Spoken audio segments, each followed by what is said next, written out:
I'm Emily Shields. In a few minutes, we will be hearing from Team JLP, and Team JLP is made up of Fayval Williams, Drs. Dana Morris-Dixon and Chris Tufton, and also from Team PNP.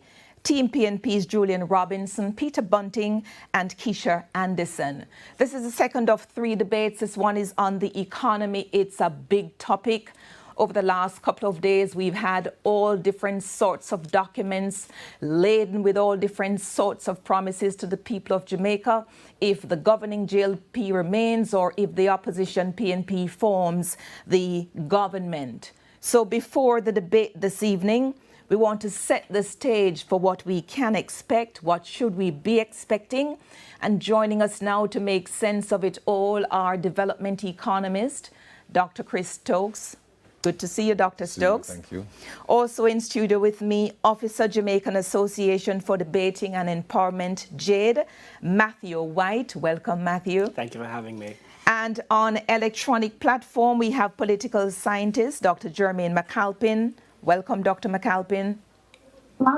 Thank you. And welcome. Political analyst and attorney at law, Clyde Williams. Welcome, Clyde. Blessed love to you and your viewers. So good to have all of you. Well, we've prepared a document which we hope to use as a sort of scorecard. But just before we get into all of that, Dr. Stokes, I don't think I've seen an election where the stakes are so high and where so many promises touching directly on the economy have been made by governing and opposition party. How do we make sense of what is being promised? Well, it's frankly slightly worrying for those of us who are clear on how far we have come to agree on the importance of stabilizing the economy, both the PNP and the JLP, of the importance of fiscal responsibility, of the folly of promising all kinds of things in elections, of printing money, the folly of over-leveraging, to get even a hint of it as we go forward. And it's just the first step. So they say each party is promising various things and then are quick to say or to indicate a methodology of paying for it because they know the worry of the country. Yes. Right?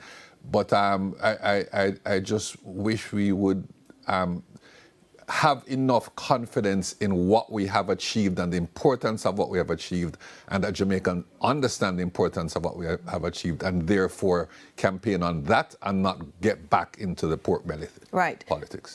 Matthew White, I don't know how much you know based on your youth in comparison to all of us on the panel, but based on what Dr. Stokes just said, tell me how all of the promises strike you with what you know about where we have come with our economic management and development over the last 40 years or so.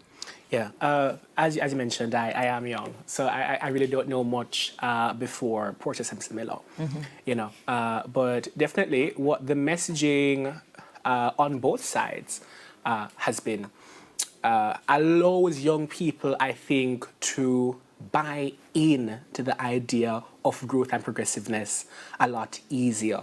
We've sort of mystified or breaking away from IMF borrowing, and Dr. Nigel Clark has become sort of a heroic figure amongst us, and so we have a lot of faith, I'd say, in government's upcoming. Definitely the polling indicates that young people are slightly more interested in allowing the government to continue on its progress, its path of progress, and is generally very unsure of what the opposition is trying to do. But I'd say we're very hopeful and faithful, as I young said. Right. Clyde Williams, your thoughts on the worry that Dr. Stokes has. Are you equally worried? Yeah. No, I'm not worried at all. I don't think the Jamaica Labour Party would have come so far over the last, 9 or so years to give it all up. All of what Portia Simpson Miller and Peter Phillips established a foundation, they continued with it to their credit and benefit. Nigel Clark took it to a point where I really thought we were paying down on the debt a little bit too hard, too fast, too steep. So we couldn't get to do little basic things around the house and so on. So I don't think we have come that far to give it up. When I looked and I studied a little bit more what the JLP spoke about, up to 15%, for instance, it is clear they're saying it is over time. In fact, they say the words long-term vision. That's what they say. They didn't even say short or medium term. They say long-term vision is to move the income tax to a certain point, 15%, and so forth and so on. So I'm not worried at all in relation to whether or not the PNP, they haven't been at the bat for a while. So I'm a little bit more concerned about how they are going to meet the promises they have made, rather than concerned about the government, who has in fact been very fiscally responsible over the last 9 years. Let me come to Dr. McAlpin in a moment. We're just sorting out something on the electronic platform. And I hear Clyde Williams, and I can appreciate that. But isn't it a bit careless at this moment, Dr. Stokes, coming so late in the day, even though they do have a good record of fiscal management? You put something out, you don't give a price tag, you say it's not immediate, but price tag is important. And when you're talking about economy, everything needs to line up to mathematical precision. Yes. I'll give the JLP one thing, they're not careless. So if you just refer to the section that Clyde was speaking about here, they talk about long-term, moving from direct taxes to indirect taxes. And the implication, of course, is that if direct taxes come down, indirect taxes either have to go up in terms of the rate, or you have to collect more. It has to be a wider net. And then they speak about reducing the taxes, on the asset taxes. So in the language is an out, but the games, the approach to seem attractive, to deliver goodies, it brings back a lot of bad memories as somebody who came up through the 70s and 80s in this country. And I would like to have some faith in what Clyde is saying, that we're not really going back there. Right. And then the thing as well, as Clyde said, when the JLP came, this is my addition to it, when they came with the 1.5 idea in 2016, perhaps 2 weeks before the election, a lot of us thought it undoable. Not a lot of us, a lot of the economists thought it undoable. But they've been able to do it, to phase it in. On top of that, they've been able to not bring in new taxes, but to expand the tax collection mechanism. And they are projecting about $140 billion, Clyde Williams, over the next 3 years in terms of revenues. They don't have the issue of the PNP saying, we're not going to draw down from the NHT the 11.4 billion. Right. To that extent, is their job a little bit easier in terms of finding revenue to fund what they're talking about, because they are saying we will continue with taking money from the NHT? Let me hear. It's a lot of money, $11 billion.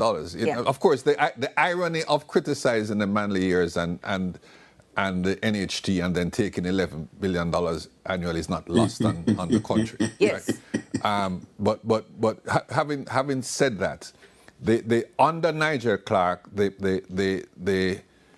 JLP has been very careful and structured and tactical. All right, I think that is fair to say, and we just hope it continues. Now, on they talk about no new taxes, which is a good selling point. But the truth of the matter is, you've had the discussions with the tax administration in Jamaica. They're collecting more money. Yes. So the enforcement, the reach, the additional hours, they make it easy for you to pay. Let's come back to that. Let me just get Dr. McAlpin in, since his electronic platform is now okay. Dr. McAlpin, your thoughts on all of the matters that you think we need to have focused our attentions on now? Well, it's really a question of, one party making promises based on the potential, while another is doing based on their track record.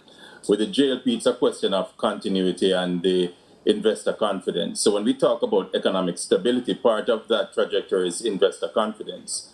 And so when you have a stable economy, there is greater level of investor confidence. And so the question of continuity versus change is really the reality of this election, not just of this debate tonight, but of the entire election. Do we want to continue on this trajectory of growth? Do we want to continue on this trajectory of stability of the economy? The debt to GDP ratio, they are projecting to be at 60% by 2028. Do we want to continue, or do we want to go on another path that has been untried and unproven? Well, let me let me come up to the break. Before the break, though, the debt to GDP ratio, that's sort of fixed in law. And if there's any deviation, then there has to be an amendment in the law based on the fiscal rules. But we will come back and say what to expect from the debate coming up. We're back with you in a moment. And we're going to now look to what exactly should we expect from the debate coming up in approximately 9 minutes. It's on matters of the economy. Let me come to the youngster most. Matthew White, you told us that you really don't know much about the economy, but is this your first time voting or being eligible to vote? It will be my first time voting. Oh, congratulations. Yes. And I trust you will be voting. Yes, of course. Right, and tell me now, for this debate, how important is it, if at all, and what do you expect to hear in the debate coming from the people who are asking the questions and the responses coming from those responding? So for me personally, it's important because I need, or let me get into what the undecided voters need to hear, because the last debate was not catered towards undecided voters at all. Undecided voters need to hear from the JLP a detailed explanation as to why the massive social platform of the opposition will inevitably end up in, the country's financial ruin. We need to hear that because that has been the inevitable next step of the JLP's campaign messaging. And for the PNP... Remember, it's 90 seconds, though, you think you'll get that in 90 seconds. Well, very quickly, the PNP needs to explain the very opposite, or at least to depict why their social welfare program is going to be equivalent to the amount of growth we're getting under the current government. Right. Yeah. They promise to grow larger. The projections at the moment, Dr. Stokes, are for it's 140 billion in revenue over the next 3 fiscal years with growth at 1%. The PNP says they're going to grow faster than 1%, but have you seen in what they have proposed the policy that's going to lead to the growth that has eluded us? No. I mean, I haven't seen it on either side. This discussion is very interesting to me. The Jamaica Labour Party has been in power for 14 of the last 18 years. But we find ourselves today in a country where the lived experience of too many Jamaicans is bad, where half of our young people have indicated that they wish to migrate. So even though as an economist, I see the macro numbers and it is a good thing, the missing thing is translating that into an improved quality of life for Jamaicans. And the JLP has not delivered on that. They haven't delivered on the 5 in 4. It didn't happen, right? And I think that is if there's an opening for the PNP, that is it. If they can focus and come up with resist the temptation of giving out goodies and we're here to help poor people, which all too often does the opposite. Yes. If they can focus, this is how we are going to grow, and by growing you are going to do better, then I think that is a worthwhile conversation. I think I need to take another break, and when I come back I will hear from my other 2 panelists on what to expect for the debate this evening, and then we'll throw to the actual debate. Stay with us. This is TVJ. We're just a couple of minutes away now from the second debate on matters of the economy. This is a special pre-debate discussion show on Television Jamaica. Let me go over to Dr. Jermaine McAlpin. Tell me what you expect from the debate coming up in a few minutes. Well, what I really hope is that they will tell us where is the money coming from for both their economic plans. I mean, that's pretty obvious. We are hearing a lot about what is to happen and what can happen and the potential for growth, but I want to know, show me the money. Yes. Where is the funding coming from for these massive programs? All because both of them need to account for the funding mechanism. Clyde Williams, 20 seconds. What do you expect? Nothing really. I expect that I'm just saying, I've watched a lot of these 90-second responses. They have to think in bullet points rather than in paragraphs and analysis. So I'm expecting that the parties will come out to shore up their base. All right. So at the end of the debates, they want to shore up their base and they'll pitch to the undecided. All right, and we'll be back right after for the post-debate analysis. We will tell you who is the winner, if there's one. So we're heading over to the Jamaica Debates Commission now for Fayval Williams, Drs. Dana Morris-Dixon, Dr. Tufton, and for the PNP, Julian Robinson, Peter Bunting, Kisha Anderson. Send your comments and questions to hashtag TVJ Debates 2025. We'll take them in the post-debate analysis. Welcome to the second of the political debates organized by the Jamaica Debates Commission and staged before a live studio audience. The debates are intended to assist in identifying, clarifying, and understanding the issues being presented in this. The general elections. This evening's debate focuses on the economy and is a team debate. Members of the panel of questioners are Andrea Chisholm, TVJ, Al Edwards, Our Today online financial magazine. Taking and presenting questions from the public is our social media editor, Amoy Harriet, CVM TV. I am your moderator, George Davis. As is customary, the audience is not to applaud the debaters, except for now, after we announce each team. For Team JLP, Dana Morris-Dixon.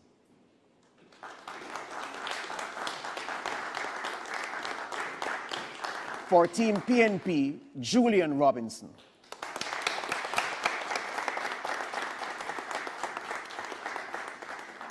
For the JLP, Fayval Williams.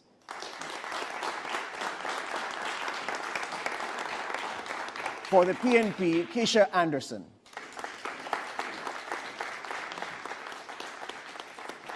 And for the JLP, Chris Tufton.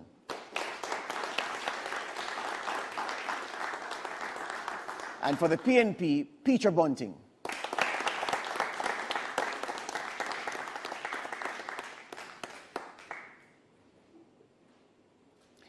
The guidelines for tonight's debates have been previously agreed and are posted on the Debate Commission's website at www.jamaicadebatescommission.com. The guidelines include questions being no longer than 30 seconds and each team being allowed 90 seconds to respond to each question, and rebuttals are limited to 45 seconds. The questions posed in tonight's debate will come from two sources. The first source is you, the public. Send us your questions via direct message on Instagram, Facebook, and TikTok to Jamaica Debates. These will be checked, selected, and asked by our social media editor. The second source of questions is from our panel of journalists. Questions are not influenced by the Jamaica Debates Commission in any way. Providing sign language interpretation services this evening is Ms. Jane Litchmore, who teaches sign language at an international level and who previously provided sign language services on the former Jamaica Broadcasting Corporation and Television Jamaica, and who also represented the Jamaica Association for the Deaf. Now, based on a previous coin toss, the first question tonight comes from Andrea Chisholm, and it will be directed to Team PNP. The PNP has promised to move the income tax threshold to $3.5 million starting April 2026 without any new taxes. How much will it cost? Is the timeline realistic? And which programs will be adjusted to accommodate the increase? Thank you for that question, Andrew.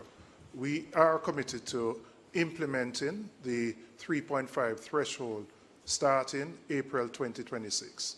This will be funded from revenue growth, which currently, based on the 1% growth, is projected to generate an additional revenue of $140 billion over a 3-year period. Additionally, we expect within the envelope that exists in the budget has 4 main components. You have debt servicing, you have salaries and wages, you have the capital budget, and then you have the programmatic budget. As a political party, we would have our own priorities, and we will look at the programmatic budget and make adjustments there. But we will begin implementing the 3.5 million threshold April 2026. However, there are other programs that we have announced that once we assume office, we will immediately, within the envelope that exists for programs, see how we will implement them. For example, ensuring that every needy child gets a hot meal per day. The first in family who goes to university to have a full scholarship. And also the $500,000 grant, which will be given to young first-time owners. So we are going to ensure that we do this in a responsible way fiscally without affecting the budget. Thank you, Team PNP. Thank you, Team JLP. Rebuttal. Lies, lies, lies. It cannot be done without imposing new taxes on the backs of Jamaicans. Your 3.5 is the biggest political scam since the history of Jamaica. It cannot be done. You were the people who said when we introduced the 1.5, that it couldn't be done. It would wreck the budget.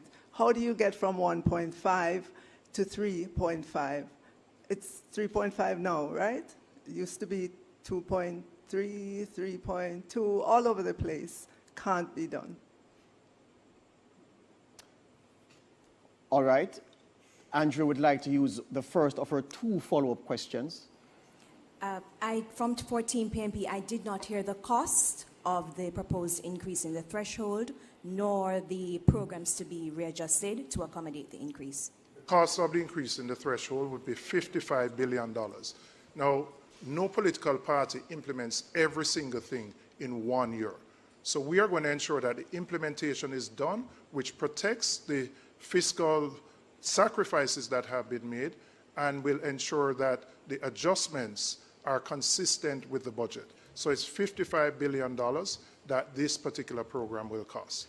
And in terms of the readjustment of programs, that is something that we will do once we get into office. When we look, we have priorities which are different from the current government's priorities. And we will make those adjustments within the envelope of $360 billion, which currently exists for programs in the budget. Thank you, Team PNP. Team JLP, you have a rebuttal, 45 seconds. Well, first of all, I think we have to be careful about what we hear from that side, because they have been flip-flopping on the issue of income tax threshold and for some time. Their leader has said one thing, then he said he wasn't sure, then he said he wants to do another thing. The principle of increasing the threshold is something that is desirable. Let us be clear, because we did it. We were the ones who came with 1.5. We're moving now to 2.0.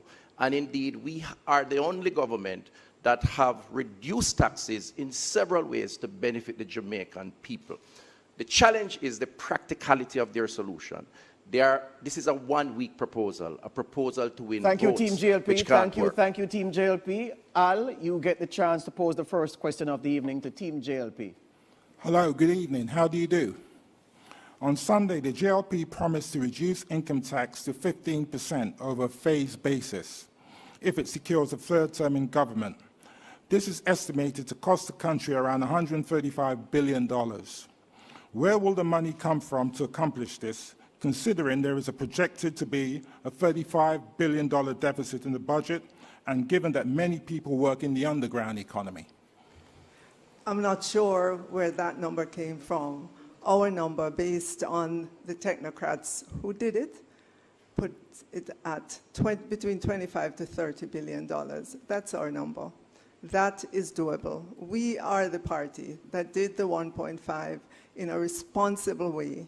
We are the party that moved the threshold from 1.5 to 1.7 to 1.8. Next year it'll be 1.9 and then 2.0. We know how to handle the tax affairs, the revenue affairs of the country, and we are going to move with this in a responsible way over time, ensuring that we continue to give back to Jamaicans. You've seen us do the reverse income tax. You've seen us do a number of initiatives, all with the goal of ensuring that the Jamaican people get back monies in their pockets so that they can provide more for themselves and their families. This administration has been very much the administration that's pragmatic. We have always said to Jamaica what can be done, and then we have done it. We did it with 1.5, and we're doing it again with 2.0, and also our other proposal in terms of 15% income tax. We never say what we cannot do, unlike our opposition. Thank you, Team JLP. Thank you, Team PNP, your rebuttal. 45 seconds. I want to remind the country that the 1.5 that they boast about cost the country $31 billion in new taxes implemented by the Jamaica Labour Party. The Minister of Finance is saying her estimate is 25 to 30 billion. She's applying the same Pro Box maths that she said you can use $2,000 a month for buy a Pro Box. The most conservative estimate for their program to reduce the income tax rate is $68 billion. So where do you get your maths from? Tell the country, how will you finance it? Which programs will you cut? Where will the money come from? Thank you, Team PNP. Social media has a question, Amoy.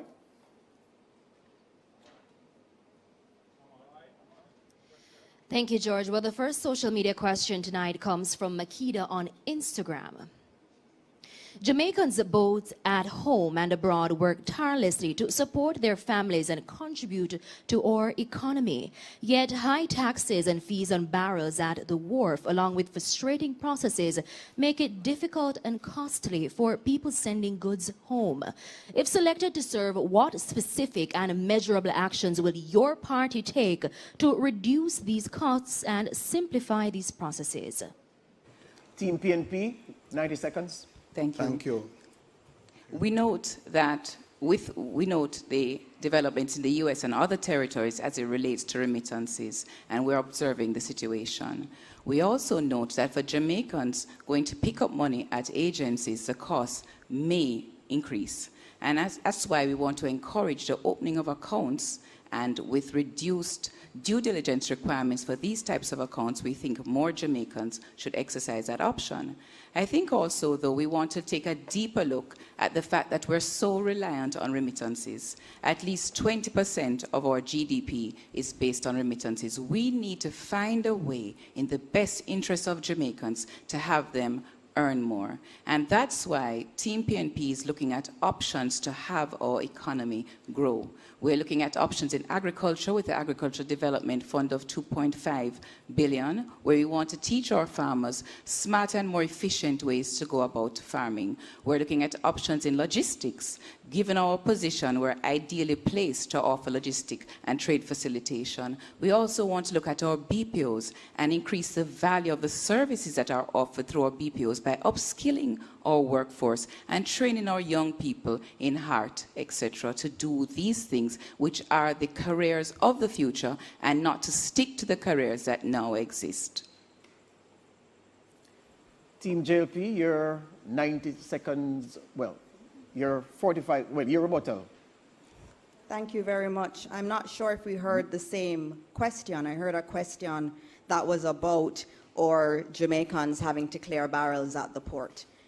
And that has been a concern for some of our Jamaicans who do rely on their families overseas to help them. And we, as a country, have always benefited from our diaspora. And that's why we placed so much emphasis on our diaspora policy through our Ministry of Foreign Affairs. That has been very important. And on that matter, we have focused very much on creating efficiencies at the port. And that's important because we understand that we have a larger vision of Jamaica of becoming a logistics hub. We know that this can happen. It is something that the PNP waxed quite well about, this logistics hub, but did nothing. We have been doing work to expand our port, to also improve efficiencies at the port. In addition to that, we have a new Customs Act. We didn't get to the Senate with it, but we took it through the House, which transforms a lot of the framework for our customs area. And so we are working. We understand the plight of our Jamaicans who depend on these. Welcome back to the Economy Debate presented by the Jamaica Debates Commission. We invite you, the public, to send us your questions via direct message on Instagram, Facebook, and TikTok. Send them to Jamaica Debates. Well, we now ask Andrea Chisholm to start this segment with a question for Team JLP. The public sector wage bill consumes close to 50% of tax revenues. The Independent Fiscal Commission has recommended the reintroduction of a cap on public sector wages as a percentage of GDP. But in March, the Standing Finance Committee of Parliament was told the cap was not being considered. Why was the recommendation ignored? For the public sector wages, I know when you look back in history, there used to be, it calculated as a percentage of GDP. With our current fiscal rules and our debt to GDP rule, those are the two kind of guardrails that we use on the budget to keep everything in line If we do that, if we keep that focus on our debt to GDP and on our fiscal balance, then everything in the budget will align, and it would not be necessary, it has not been necessary to keep a cap on the wage bill that way as a percentage of GDP. And as a matter of fact, one time in our history, it was done. When you look back, maybe it was only one time that ratio was ever reached. So there's good faith and confidence in the fiscal balance rules and the debt to GDP in order to help us to keep everything in line in the budget. Can I also quickly say that this government has done the boldest move to reform and restructure the public sector. First of all, we had 300 different salaries packages, 180 different allowances were consolidated into 16, and it has taken time. We need that time to sort that out. Jamaica's tax burden at 29% of GDP is the highest in the region. Our middle class has been hollowed out by a generation of belt tightening. It is time that our nurses, our teachers, our police officers, our public servants get to enjoy some of the benefits of years of tight fiscal management. It can't always be that when it comes time for the people to benefit, we are talking about managing fiscal rules, etc. We will observe the fiscal rules, but we believe we must do a social transformation for the people. Time, thank you very much. Question for Team PNP, Al. The high interest rate FinSac era was devastating for the Jamaican economy. A World Bank debt management paper dated 21/12/2001 reads in part, the ensuing rapid growth of FinSac debt worsened as interest rates continued to rise, leading to a stock debt of $142 billion as of March 2001. That's about 43% of GDP.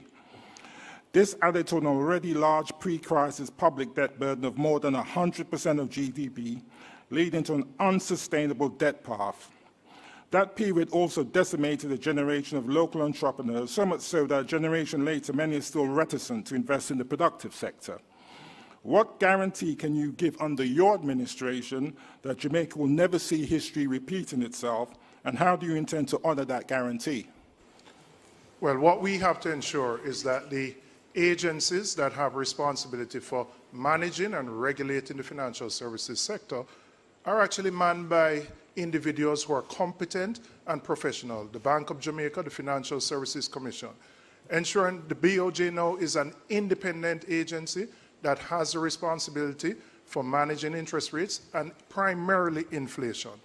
At the time when FinSac took place, the government intervened to ensure that all depositors got back their money.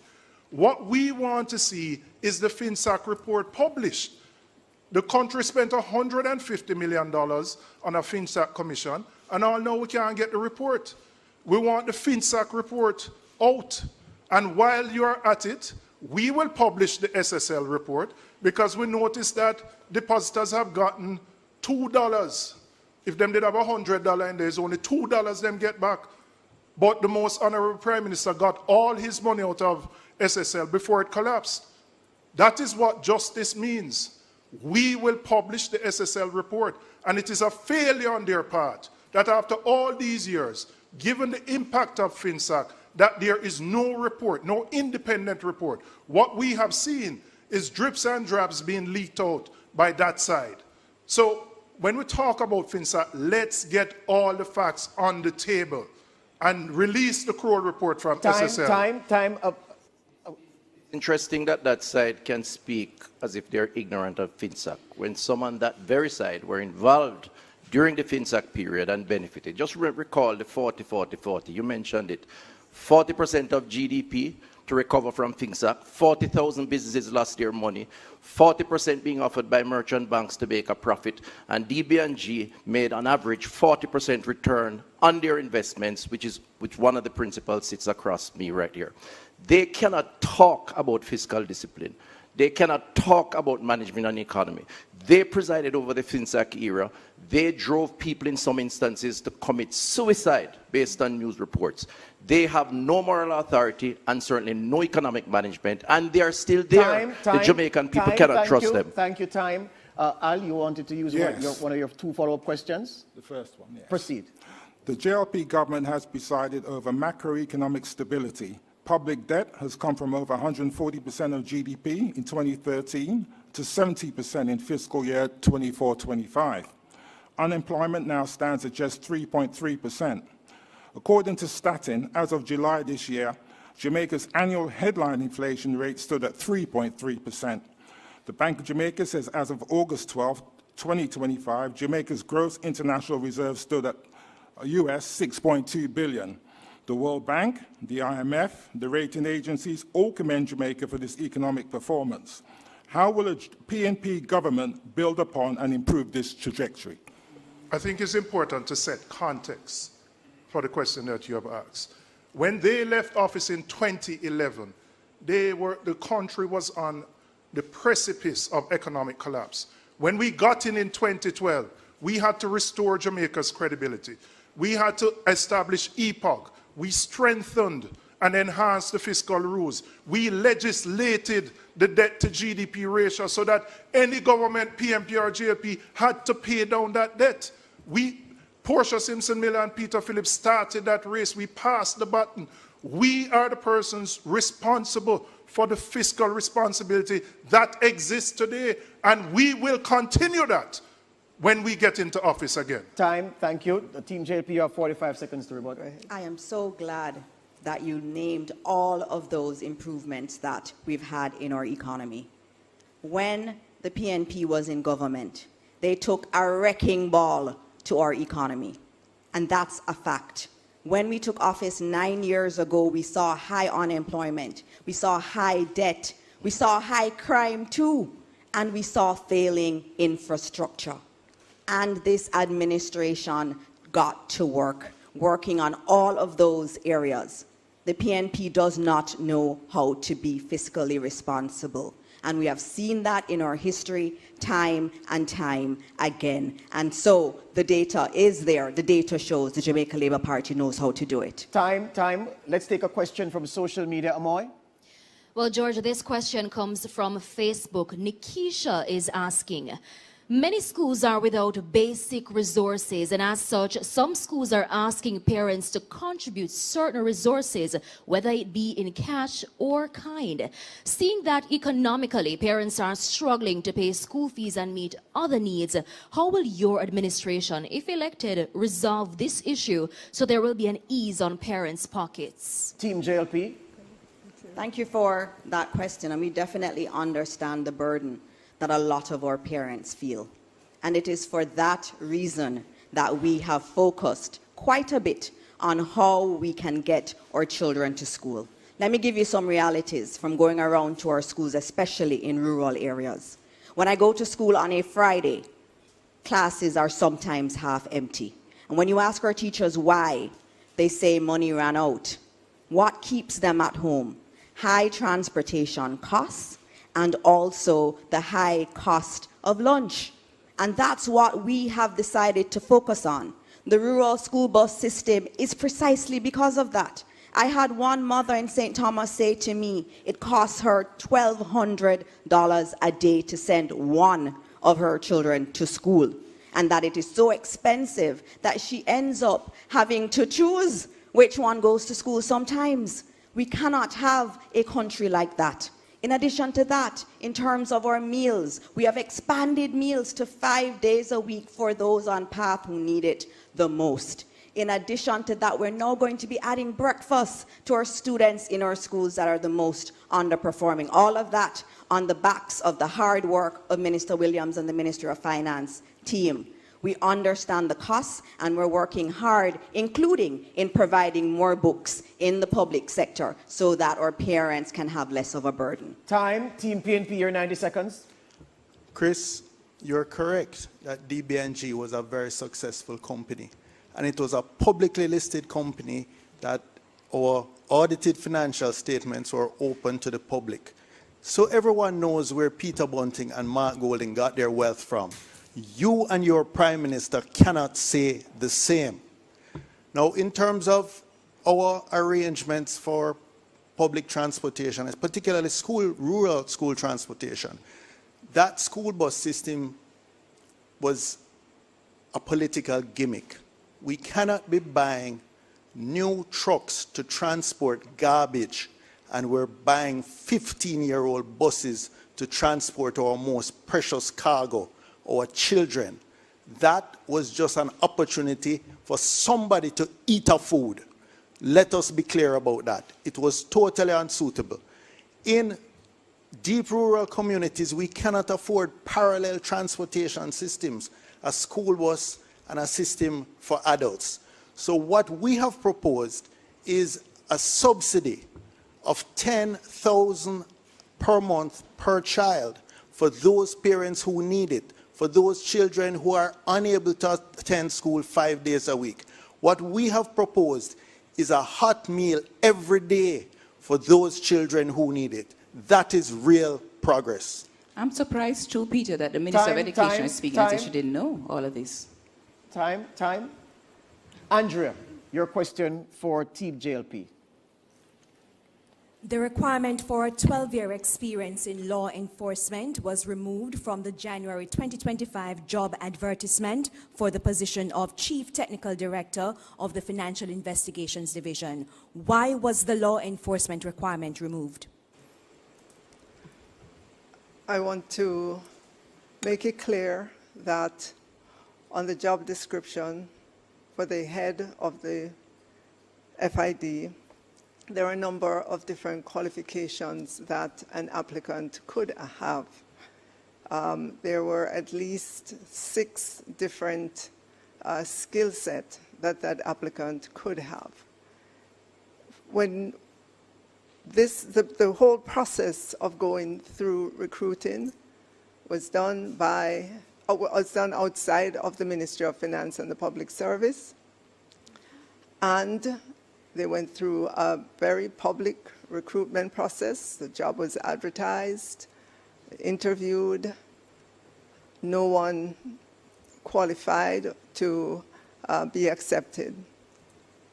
Normally, in the course of advertising for jobs, if you go out once, if you go out twice, and you see that you're not getting the skill set, the particular skill set, and the job description allows you to be flexible, then obviously, as a responsible HR person looking to fill the position, then you would do that.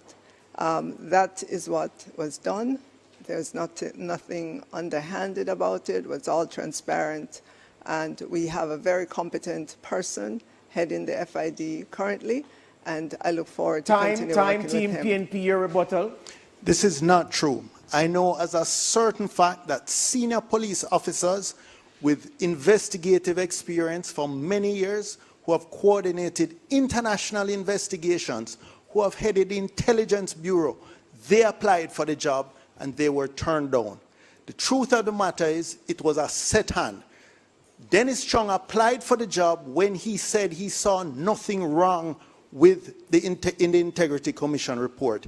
There were clear red flags for money laundering, cash from undisclosed depositors deposited to the Prime Minister's personal account, 470 billion flowing through multiple accounts. That's called layering. These were clear red flags. Thank you very much. Time. Al, your question for Team PNP. A look at MSMEs. Many people looking to fund a business in Jamaica bemoan the strangulating red tape and lack of access to finance from lending institutions. In the new century, we're seeing the rise of new types of businesses, young people into digital technology, the creative and services sector. Harold Davis of Jamaica Business Development Corporation makes the point that access to finance has 2 sides of the coin, and that it's appropriateness of the financial product that is available. And when I say appropriateness, I speak of the product that is right for the particular industry or the particular stage of business of the entrepreneur. What will you do to address this and better help small businesses in Jamaica? We wholeheartedly agree. As a matter of fact, as a former CEO of a financial institution in Jamaica, I can say it's a problem that we struggled with in the absence of government having adequate policy and facilities to make it happen. We will, as the next PNP administration, ensure that we revisit the loan processes for our MSMEs. We recognize that they're an important part of the engine of growth for the economy, and we recognize their struggles. We note that we would have to help them with some amount of business planning. We'd have to help them to get themselves ready to borrow. But it's a win-win situation. When they borrow, they are able to grow. When they grow, they're able to contribute to the economy, and we will be able to get tax revenues from them. So it's very important for us to have our MSMEs grow, and to also encourage young entrepreneurs in the economy to participate. What we are going to do is remove income tax for MSMEs for the first 3 years. Why are we doing this? The reason MSMEs remain informal is because they don't want to pay tax. But remaining informal limits their growth because they can only get money from friends and families and a partner draw. So by removing the income tax for the first 3 years, they can formalize, they can grow, they can access bank, equity funding. That is what we are doing to grow the MSME sector. Time, thank you. Thank you, Team JLP, your rebuttal. PNP talks a good talk, but in reality, that's not the facts. 2015, 8,000 companies were registered with the Company Office. 2024, 23,000 companies, twice that number. The fact is, Jamaicans are more energized to form companies, to come out of the informal sector. DBJ, over that 8-year period, loaned almost $70 billion US, 117 billion of investments, 86,000 applicants. That is why our economy has started to turn around. And I want to say to Peter that he must be careful about innuendos, hearsays, and propaganda. First of all, your FinSAC era, I don't know how you're comfortable with it. The Contractor General at the time accused you of sweetheart dealings, you and your partners. You cannot now say that you earned your money in a way that is legitimate and above board. Time. Amoy had a question from social media. This question is from TikTok. The user who sent in this question is Kamar Jackson. Under the current administration, brain drain has become an increasingly pressing issue, negatively impacting our economy. Considering the various causes of this trend, such as limited employment opportunities, inadequate compensation, and governance concerns, what specific strategies and reforms would your government implement to address the key drivers of this problem and ensure the retention of skilled professionals? Team JLP. Thank you very much for that question, Cameron Jackson. That area of brain drain has been an issue for a long time. I saw it. I left university in 2001, and most of my classmates left this country because they didn't feel there was an opportunity. And it's for that reason why we focused a lot of our policies, and if you look in our manifesto, there's a huge section for young people, because we believe in a few things.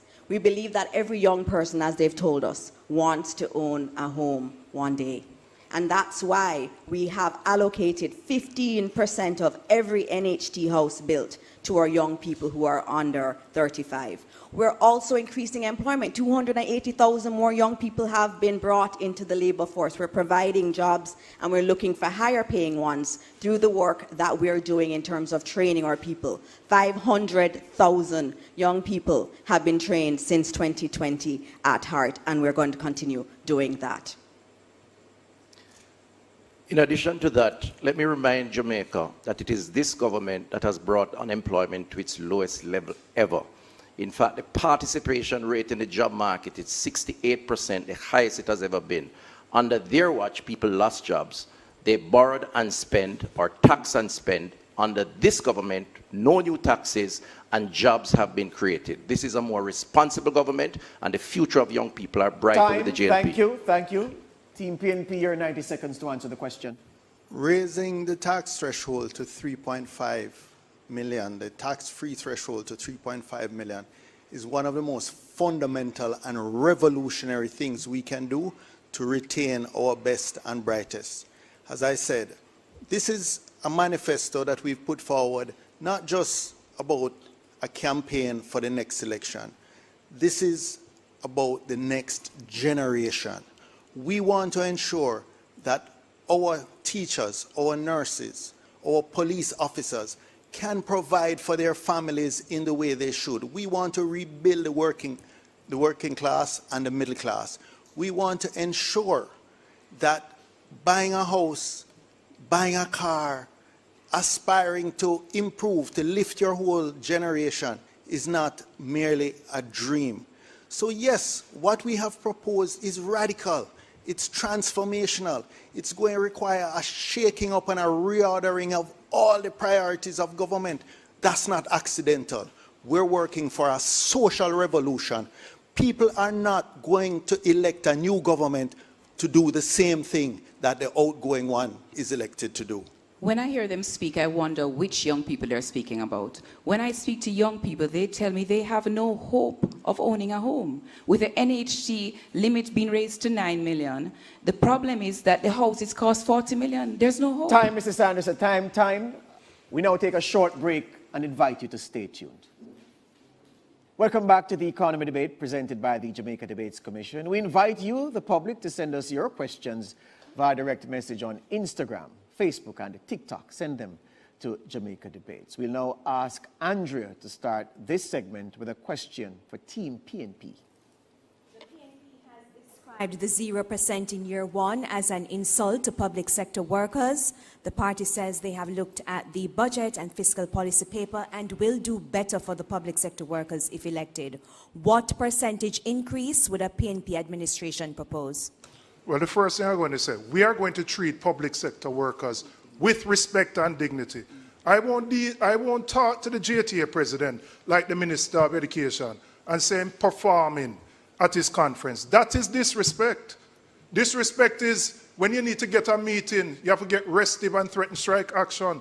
The fiscal policy paper has, in its first year, 9%. In the second year, 6%. In the third year, 6%. They have offered 0. That is not an offer. We will do better. But by lifting the income tax threshold to 3.5 million, we are easing the pressure. We ease in the pressure on our nurses. We ease in the pressure on our policemen. We ease in the pressure so that more money will be in their pockets. They have a history of dealing with civil servants with disrespect. You right now have 2 sets of civil servants in the same office doing the same thing and earning different salaries. A whole set of anomalies that arose from the public sector compensation review. They haven't addressed it. There's supposed to be a meeting tomorrow with the JCTU and you cancel it. They are the ones who treat them with disrespect. We have a history of working with our public sector in the interest of this country, and we will continue to do so. So when we come into office, it will be better than 0% because there is money in the budget to provide better for public servants. Team JLP, your rebuttal. This is a government that has given the public sector the largest wage increase in the history of Jamaica. What did the public sector know under the PNP? Wage freeze after wage freeze after wage freeze. We are committed to continue negotiating with our unions. Negotiation is a process. We still remain at the table. Our Prime Minister has indicated that we will get to a point that is satisfactory for the public sector workers and for Jamaica as a whole. We remain committed to the public sector workers. Time, Mrs. Williams, time. Thank you. Al, your question to Team JLP. In fiscal year 2013-14, the then Minister of Finance, Peter Phillips, balanced the budget. Minister Phillips met the targets for the primary surplus and the budget deficit. The JLP said at the time, including new Minister Williams, that the then PNP government was preoccupied with passing the IMF test and not the people's test. Can it be said of this JLP administration that it is preoccupied with reducing the debt instead of growing the economy and passing the people's test? We are passing the people's tests. If you look at what we have done, what we have achieved, all that we have achieved, we have done it for the people of Jamaica. Look at roads, look at new jobs created, look at the level of inflation, look at the number of houses that are being built. We are going gangbusters. Every day we wake up, it is to grow the economy. During our administration, we have grown the economy. We have had 33 quarters of growth, interrupted only by COVID and by Hurricane Beryl. We wake up every day to ensure that this economy expands so that there are opportunities for our men and women in the society. When we speak of the people's test, all these nice economic jargon about GDP and debt to GDP ratio and all of that don't mean anything to the ordinary person, to most of our Jamaicans. What they think about is how is everything that we're doing affecting the quality of their life. We're giving more water. 350,000 more people have water. 280,000 more jobs created. We are improving the quality of life of our people. Team PNP, your rebuttal? What I want to ask every Jamaican, is your life better? Can you afford the same things you used to be able to afford? Do you have to choose between paying your utilities, buying food, or buying medication? Is your life better? The lived reality, notwithstanding the macroeconomic numbers of most Jamaicans, is a struggle to put food on the table. When you go to the supermarket or the corner shop, you pick up things and you have to put it back down. If you suffer the misfortune of going to a hospital, you have to sit down on one chair for 2 or 3 days. And what we have seen at Cornwall Regional, it moved from 1.5 billion to 25 billion. That is the waste that we will eliminate so we can put money back in the hands of the Jamaican Thank you very people. much. Al would like to use this second and final follow-up question. Al. According to the World Bank, the Jamaican economy average annual growth over the last decade is around 0.8%. Why is this? And what will you do to get it to around 5%? Thanks for that question. Thanks for that question on growth. There have been many impediments to growth, and we have seen that documented in many places. If we look at the impediments, they include training, and we're doing that, 500,000 trained. Another impediment to growth is the high electricity cost, and we have taken the decision to not continue on that bad JPS contract because we know we need to have lower electricity costs.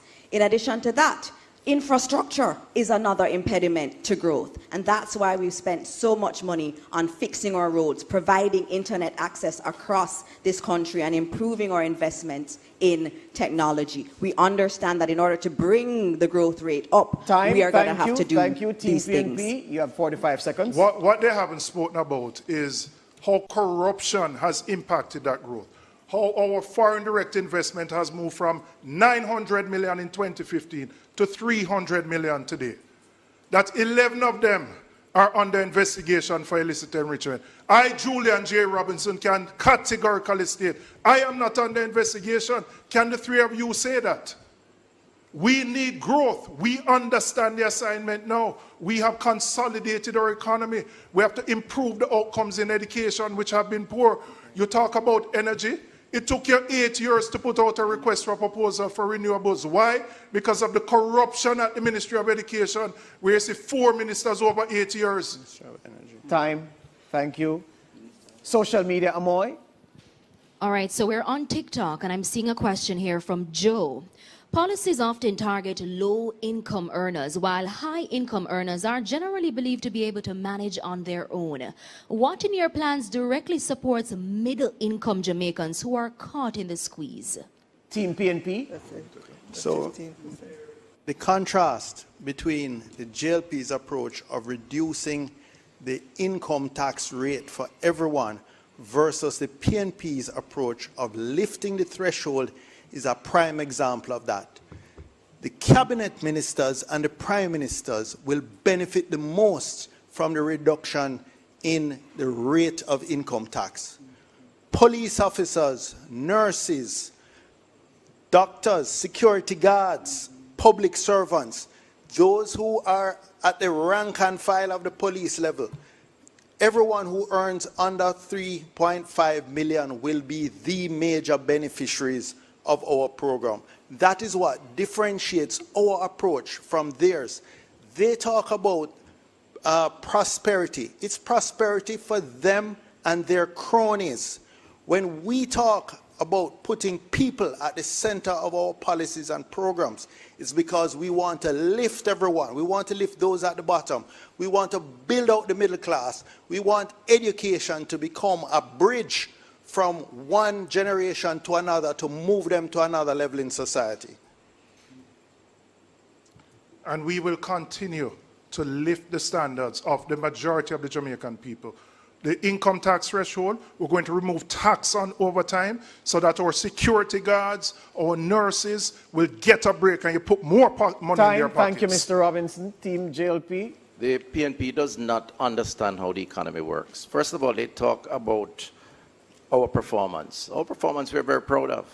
We created the lowest poverty rate in the country on record. We created more jobs with more participation in the economy on record.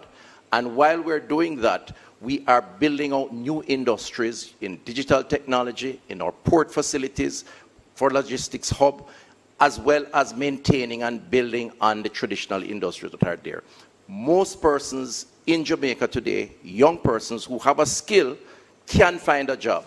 That was not the case under the People's National Party. And I want to just come back to this issue of corruption, because they seem to think that they can speak about things in mid-air without any evidence, innuendos and suppositions, as if people are going to accept that. What the Jamaican people want is who is going to look after them, who will bring down crime.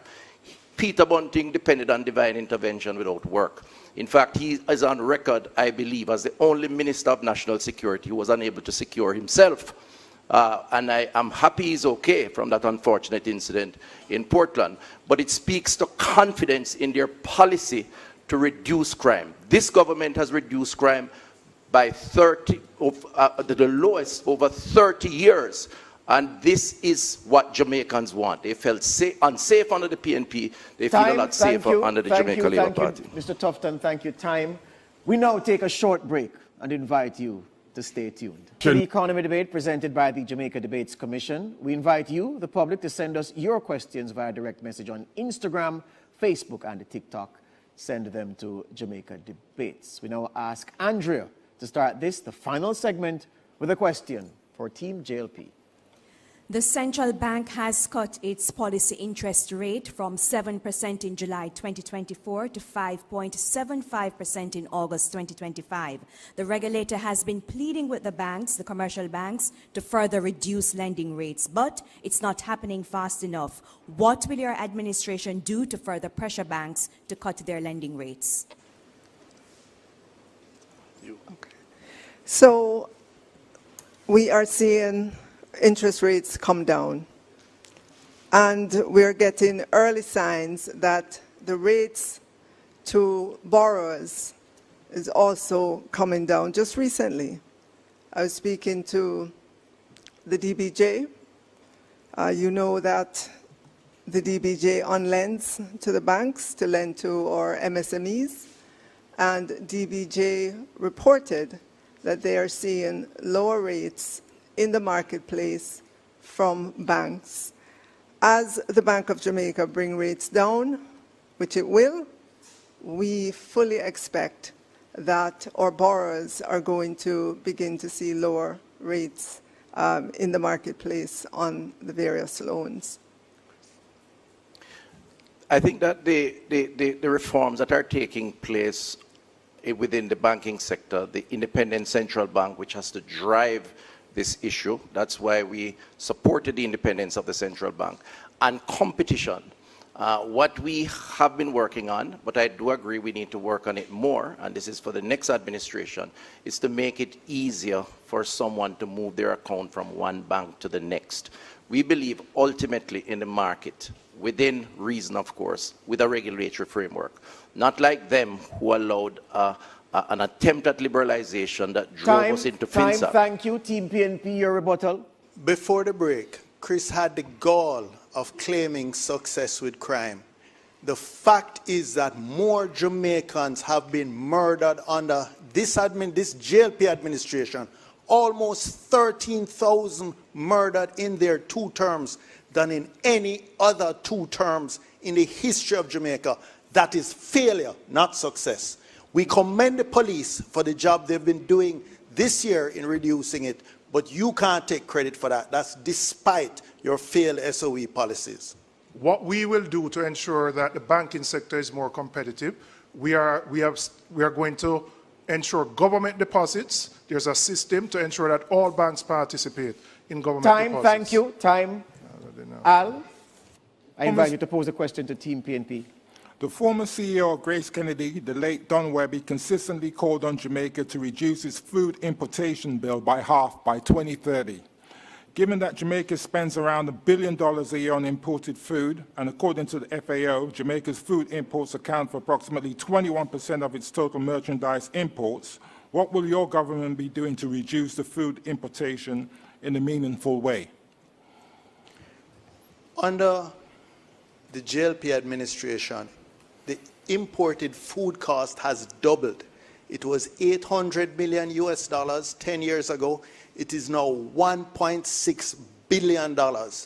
That 800 million US dollars, or about 150 billion Jamaican dollars, should be going into the pockets of the farmers of South Manchester, South St. Elizabeth, and farmers all over Jamaica. We have committed to forming an agricultural development fund. This is going to ensure that we inject new technology, new machinery into our farming communities. It's going to ensure that we put adequate post-harvest storage and processing facilities in place to reduce the 30% or more that's lost. We are going to ensure that funding is available for our farmers. And we commit to the Jamaican people and to the farmers of Jamaica to reduce importation by 25% in our first term. We also commit to helping farmers access financing at more affordable rates and terms. We also commit to helping them with products such as insurance to ensure that when natural disasters hit, the impact to them for recovery is not as high. Team JLP, your report. First of all, there is a need to do more to develop our local industry for self-sufficiency, but also for export. The fact is this government has done a lot. In fact, if you look at the last 8 years on domestic export has gone up by some 31%. What it means is that more local companies within a much friendlier environment are in fact producing and exporting. But it is a fact that we are importing more at the same time. That is simple. We have an economy that affords the capacity to demand more. We have a thriving tourism industry, and we have a consumer who is earning more. This will contribute to a greater demand. It's a process, but it's also a sign of success by this government. Thank you. Andrea, I invite you to pose a question to Team JLP. Major platforms such as Meta, Google, and TikTok are earning money and data from the Jamaican economy, but they are not paying taxes in Jamaica. What policy changes will your administration pursue to ensure that Jamaica directly collects taxes from these platforms? So we recognize that those companies that you mentioned are not paying tax to the Jamaican government. We have our tax entities in conversation with these entities to ensure that the Jamaican people get their fair share of taxes from these companies. We sit on some of the international bodies that look at taxes across different countries to ensure that there's fairness in what's being done. And I know that we will pursue it vigorously to ensure that Jamaica is not left out as these companies thrive on our data. What's important to also note is that a lot of our young people are using these platforms. I know recently I saw someone on TikTok selling some nice products that I thought about buying. So our young people are using these platforms very well, and they're creating content that is absolutely amazing. And so we have the tax side that the minister has said that we're looking at in a more multilateral kind of approach, as we tend to do as Jamaicans. But also, there are also other concerns too in relation to artificial intelligence. They're using a lot of our creative energy. They're using our music. They're using our cultural ideas. And those are going into AI programs. And that's something we have to look at. Rebuttal, Team PNP. It's clear that there's no policy to deal with this. This is where we have to work with our CARICOM states to develop a common policy. Why? Because these are large multinationals. Their GDP would dwarf the entire Caribbean region. And so it requires some consensus among the region to ensure that you implement a policy which every country agrees to and that you can stand the test of time. We recognize the importance of our creatives. That's why we are establishing a $1 billion fund. Not like the film fund that has disbursed zero, but a $1 billion fund for creatives, for artists or singers or potters, the people who create content so they can build their businesses. Time, thank you. Social media, Moy. On social media platform X, Sean from Kingston says, free healthcare means little if hospitals don't have CT machines, x-rays, or even basic supplies. What short-term financial measures will you take within the first 2 years, if you win, to fix these shortages and ensure patients can actually access proper care? Team PNP, you go first. You know, I really wanted the Minister of Health to focus on these issues, but him seem more preoccupied with dealing with FinSAC and other people's business. Because if he spent more time dealing with Cornwall Regional, we wouldn't have a $25 billion overrun. If he spent more time dealing with the hospital sector, when people go there, they wouldn't have to sit on a wooden chair for 3 days. And when they have to do an MRI or CT scan, they have to pay $50,000 for go. And the same ambulance for take them have to pay for it too. And them can't get toilet paper in the hospital. Our health sector is failing despite the amount of money we have spent. It is the inefficiency of the Jamaica Labour Party why we are here. We are going to ensure the dignity of Jamaicans who have to traverse our public health system. They have been failed by this administration. And that is why we are committed to ensuring that monies which come into the coffers go for the benefit. So when we look on the drill and we drill down, it shouldn't cost $31 million for a $3 million drill. Because what does that do? When you go to the hospital, you have to pay now based on that wastage, that corruption, and that inefficiency. What can go so, Jamaica? How can you feel comfortable? There are currently no CT scan or MRI services available at Mandeville Regional Hospital because the private providers have not been paid. Time, Team JLP. Well, let me just start by saying I wasn't the one in 2015 who said we had to use garbage bags as aprons or cut a soap in two. That is their spokesperson of health who spoke about the crisis in the system. So we have come a long way, and we started from a very low base. It is incorrect to say we don't have CT scan, just to say to your social media person. We have CT scans, we have MRIs. In fact, we have more digital machines in our health system than any time before. We need more, but we have done better than the PNP up to 2015 when they were there. Oh, I have more time. Let me also say, because I have a lot to say, that we have embarked on the largest expansion of hospital build-out than any other government since independence, the largest upgrading of health centers than any other government since independence. We have hired we have put in our establishment over 3,000 doctors and nurses, double the numbers of community health aides, and last year we served up 3 million prescriptions to Jamaicans on the National Health Fund. In their 2015 year, they did less than 1 million. The facts are that more Jamaicans are being served by our health system. Do we need to do more?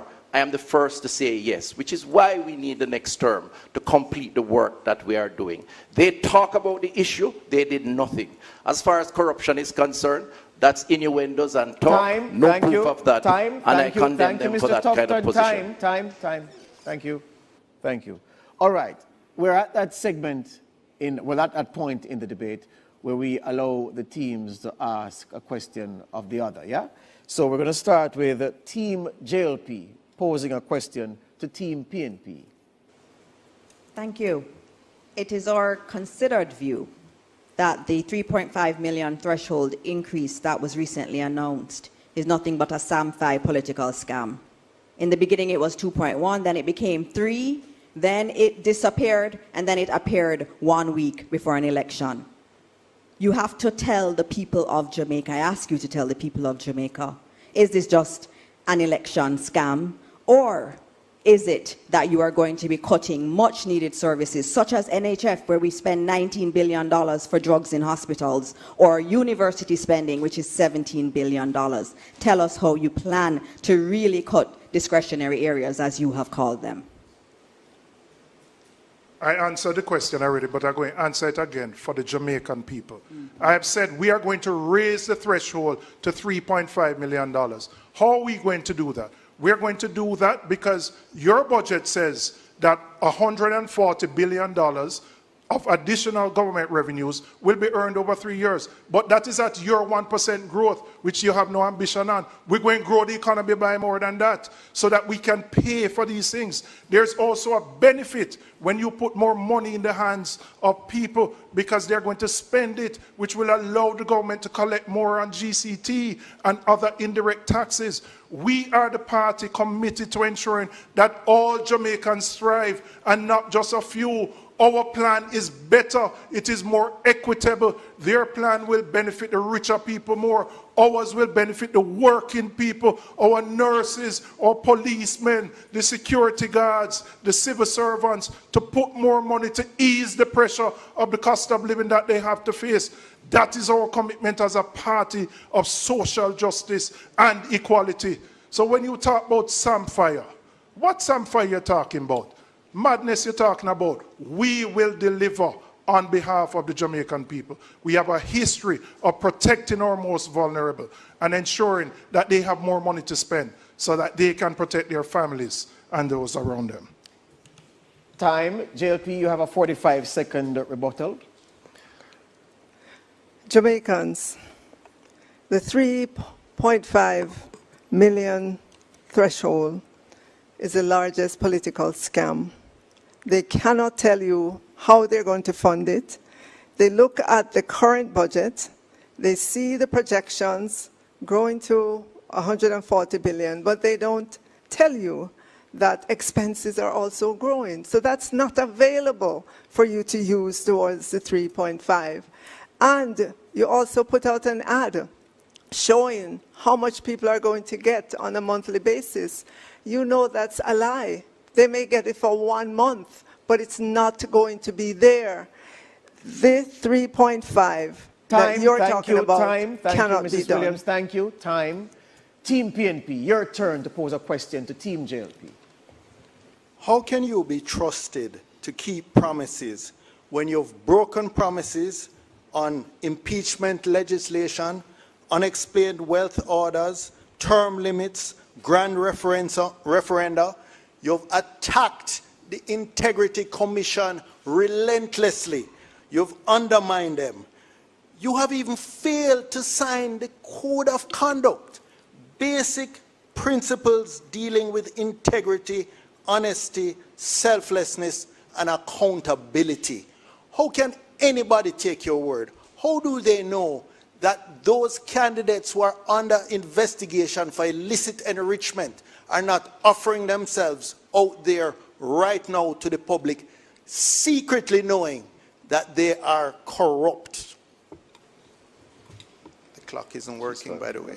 Oh, the clock isn't. Okay, I'm just going to still go ahead and answer that question. It's a very curious question because I know in the 90s when I became politically aware, I remember politics and scandals. I remember hearing light bulb scandal, fat cat scandal, and then the mother of all scandals, FinSac. When you look in your dictionary and you look for scandal, you see the PNP right there. In terms of the Integrity Commission, it is this administration that implemented it. It is this administration that puts $2 billion annually to it. It is this administration in our manifesto that says we're going to strengthen our corruption prevention mechanisms in this country. It is this administration that has delivered Jamaica's best anti-corruption score. And it's not us that said it. It is an international body, Transparency International. We have been the ones that have been taking Jamaica on the path of anti-corruption, not the PNP. In addition to that, let me just say very clearly that the Jamaican people are concerned about their lives, their livelihood, their communities, and by extension, Jamaica. They talk, we deliver. We have delivered the lowest unemployment, the lowest poverty, reduced crime despite Peter's objection by over 40%, the lowest in 30 years. That is what is important to the people of Jamaica. Mr. Tufton. Time, thank you. Team PNP, you have a 45-second rebuttal. It's interesting that they say that people are concerned about their standard of living because they're talking about things that happened in the 90s. That's over 30 years ago. Young people who are listening, does that affect your life now? Yet still, they're not speaking about the scandals that young people, anybody 25 years and younger, would have experienced what happened with rural reading education, to the point that education is behind. We are celebrating as a country five subjects being attained by 19% of our children. That's 1 in every 5. Is your child one of the 5 that is attained in 5 subjects? And if your child is not, what is happening to them? Our standards are too low. What happened to the used car scandal? What happened to Petrojam scandal? And I'm sure there are many others. Come on, man. 30 years ago, we're talking about. Thank you, Mrs. Anderson. Thank you. Time.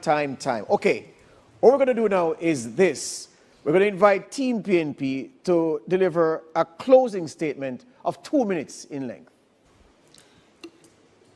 Jamaica, the current macroeconomic figures look good, but what is your lived reality? What do you go through every single day? The reality you face is that you are living hand to mouth. You are working, but you can only afford to go to work and come back based on the wages that you earn. You are working poor.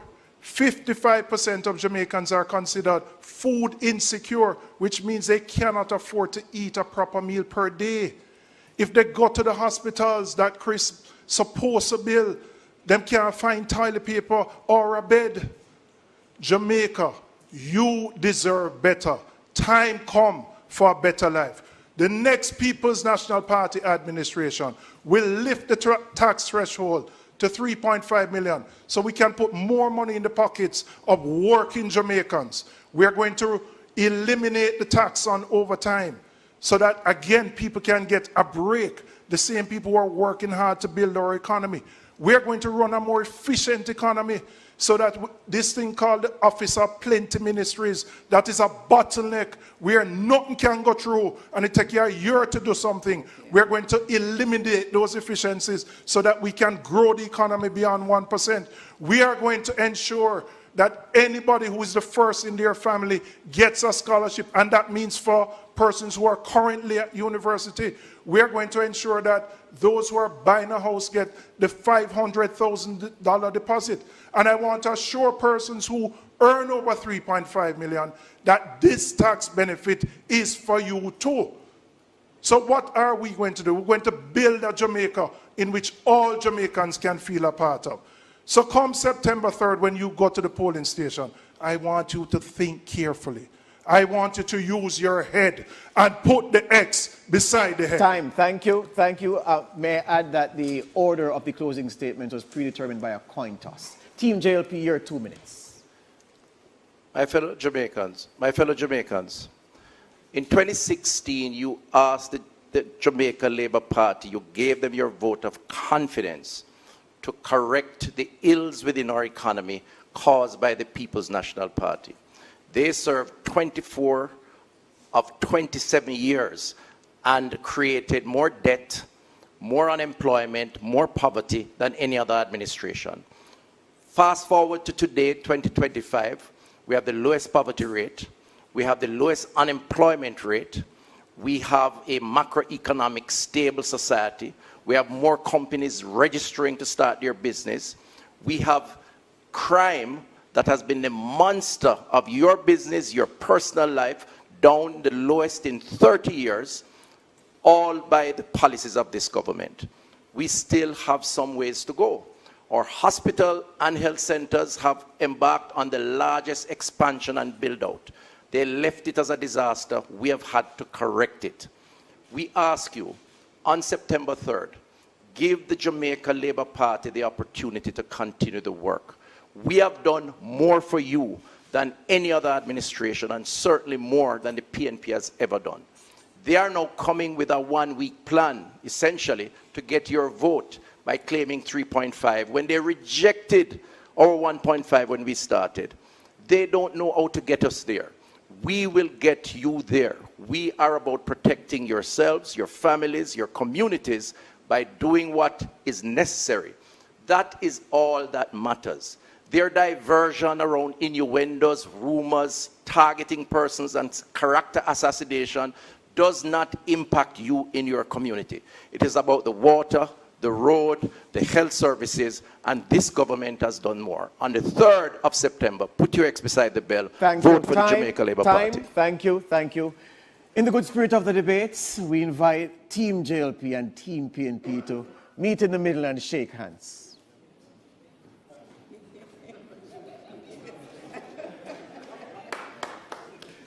You can applaud.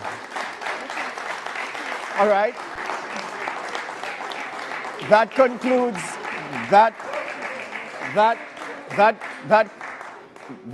concludes the carnival debate between Dana Morris-Dixon, Fayval Williams, and Christopher Tufton for Team Jamaica Labour Party, and Julian Robinson, Kisha Anderson, and Peter Bunting for Team PNP. Join us again Thursday, August 28, 9 p.m. sharp for the final debate in the 2025 general election debate series, The Leaders Debate, featuring party leaders Dr. Andrew Holness from the JLP and Mark Golding from the PNP. It's time for the post-debate analysis. I'm Emily Shields, and back with us are development economist Dr. Chris Stokes, Matthew White, who is the Jamaican Association for Deaf and Empowerment member, JADE. On Zoom, we have political scientist Dr. Jermaine McAlpin and political analyst Clyde Williams. Welcome back, gentlemen. Dr. McAlpin, I begin with you, since I didn't get to hear a lot from you during the pre-debate discussion. Your thoughts on the debate, your major takeaway from it? A massive increase in personal attacks, a lot of ad hominem attacks. I still didn't hear a lot of the specifics, especially the big ticket question about the funding. Where's the money coming from? Yes. There were some important sidebars in terms of, the back and forth about the strength of the economy and who is to get credit and who isn't to get credit. But I think all in all, I didn't get anything that would convince me that either of them have a sound economic plan. And simply, it's just electioneering. It's stagecraft. So all of this reference to 3.5 and 1.5, it's stagecraft, all in the politics of play. But I'm not convinced in terms of the structure of their plans and the feasibility, sustainability, the reliability of those plans, especially the funding mechanism. I really wanted to hear beyond the speeches, we're going to grow and that's where the money is going to come from. Right. Let me go to Clyde Williams. Your thoughts, Clyde? Well, you recall I started with low expectations, so I'm not surprised. These debates, people need to understand this is a political debate. It is the target audience is very diverse. So the parties are coming to play what they are campaigning, and that's how political debates go. It wasn't helped by especially Al in terms of his questions. He gave two examples of the questions. He went way back in history to talk about FinSAC, and he also went way back in history to talk about Peter Phillips' balance in the budget as the base for questions. Rather than, I didn't get the impression that there was much reading of the respective economic proposals in the manifesto, because I didn't get that sense. So I don't think he helped in terms of focusing the debate around the economy. So the debate became a debate around their talking points, the campaign points. So Bunting and Julian Robinson hitting the corruption perception. Now, Jermaine, I hear you saying, Indianness and so on, but that's their campaign point. Corruption perception. The JLP is hitting. We have done it fiscally. We have managed it properly. You even hear Mr. Tufton talking about just before, after one of the breaks, about social issue, the health sector at length in an economy debate. So I didn't expect much, but I will close by saying in my initial point is that the base of both sides will leave this debate, in my opinion, happy that their players have played well because they have played to their base, they have played to their campaign strategies, and that's how these debates turn out. Let me hear you, Matthew White. I'm not that disappointed by this debate, actually. I was more disappointed in the last one. I think in terms of actual material and hearing the specifics of the funding for either budget or either proposed economic policies, the PNP came out very clear.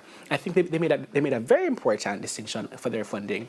We're going to fund our 3.5 million threshold increase from the 1% of economic growth that the JLP government has been able to sustain for this past 5 years. And the JLP didn't really rebut that idea very well, but if they were, it would be a concession that we don't get that much money out of economic growth in the first place. And in terms of the ad hominem attacks, certainly they were disappointing, and the relying on campaign talking points, that's just where the debate went. That's just where the debate went, based on the questions and based on the type of persons that all the panelists were. It's just where it went. And some persons performed better than others in that respect. Dr. Stokes. Yeah. I think it was a very important debate. I think it laid bare and laid very clearly the choice that is before Jamaica. I think the JLP's tack was these guys can't manage the economy. They have never been able to manage the economy.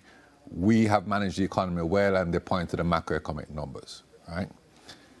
The PNP, again, to its credit, after many, many years, has positioned itself squarely on the wicket of addressing the issue of the hollowed, what Peter Bunting calls the hollowed out middle class.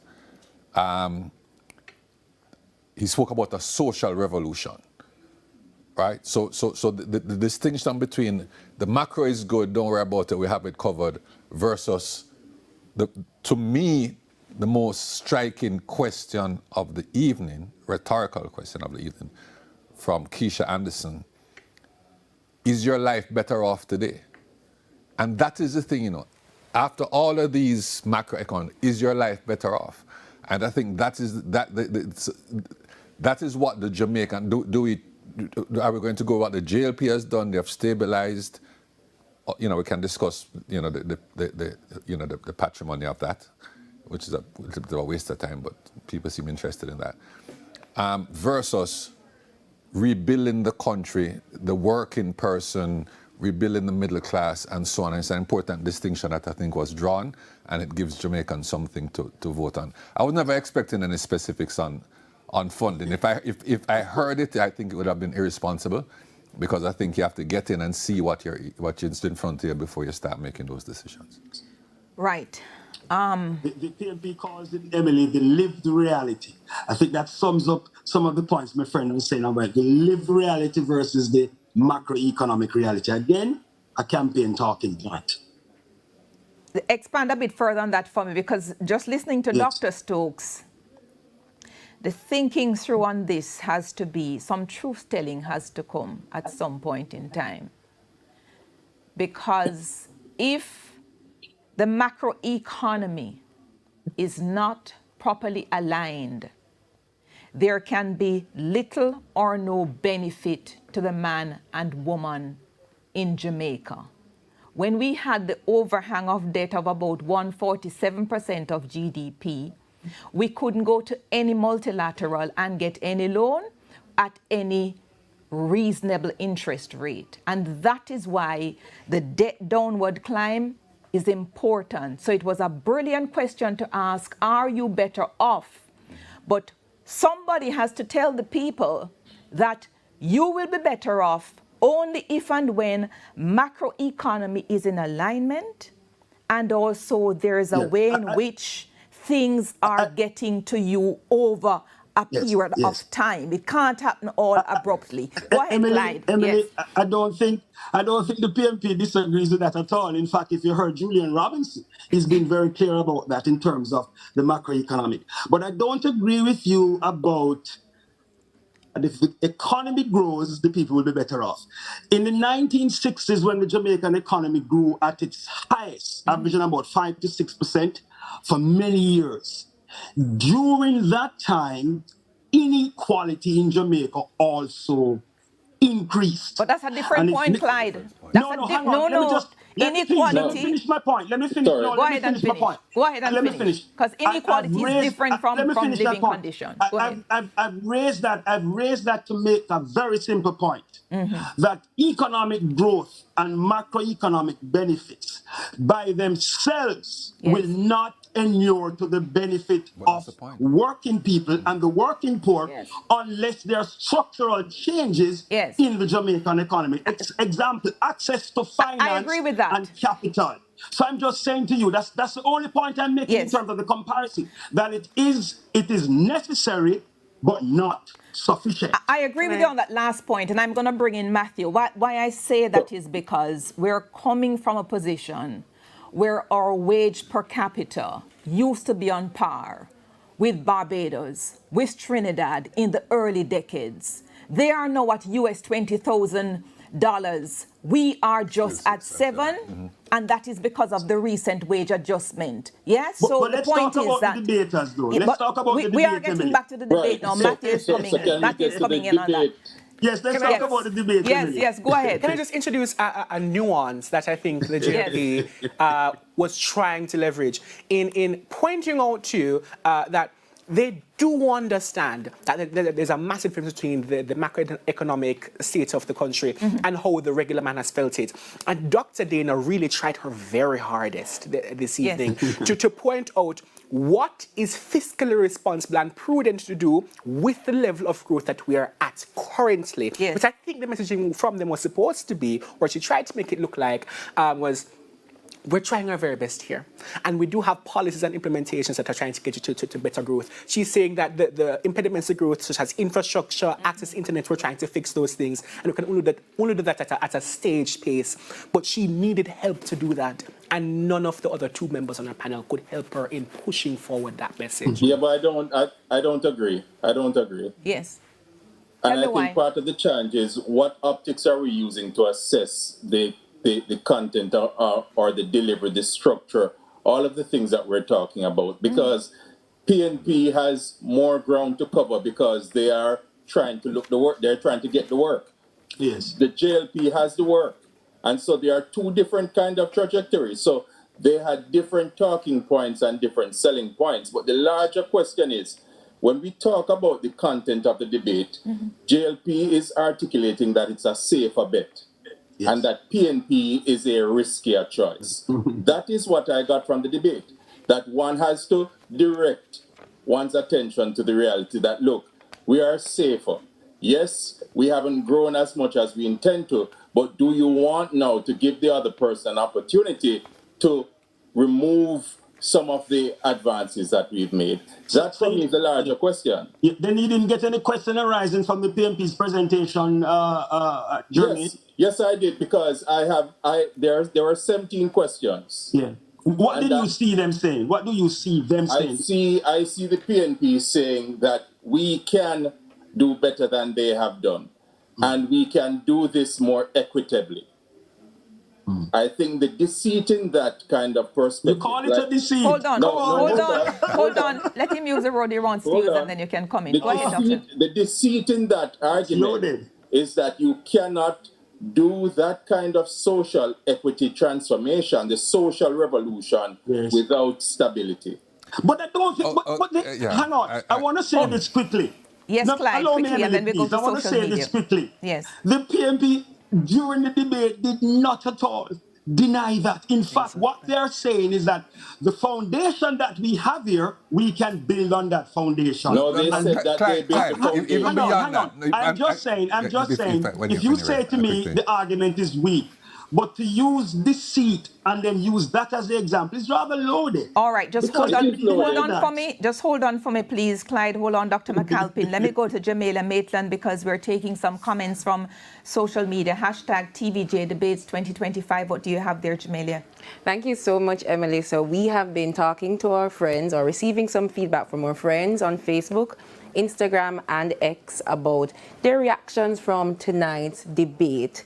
And we are going to be carrying some of them right now. Yes.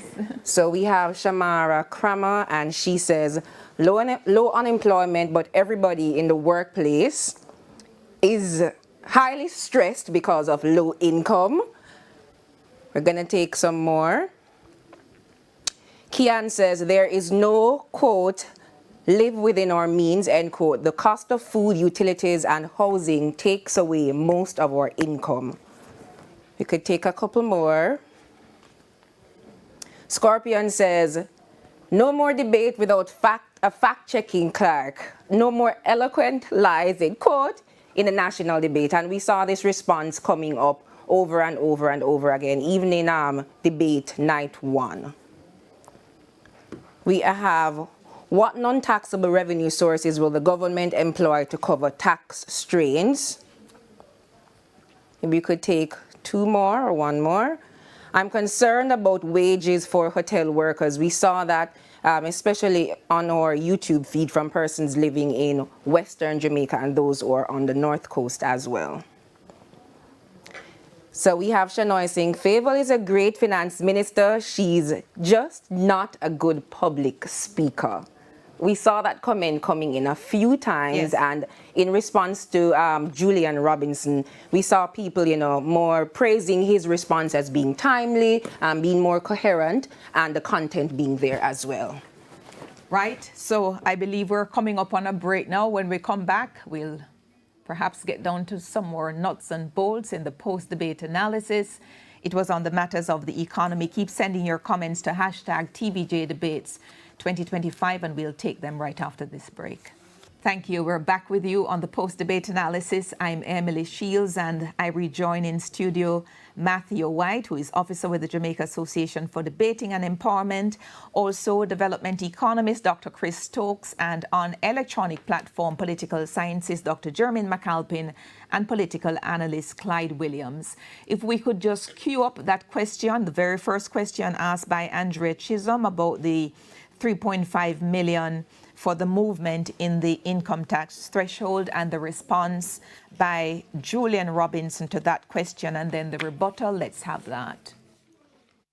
Thank you for that question, Andrew. We are committed to implementing the 3.5 threshold starting April 2026. This will be funded from revenue growth, which currently, based on the 1% growth, is projected to generate an additional revenue of $140 billion over a 3-year period. Additionally, we expect within the envelope that exists in the budget has 4 main components. You have debt servicing, you have salaries and wages, you have the capital budget, and then you have the programmatic budget.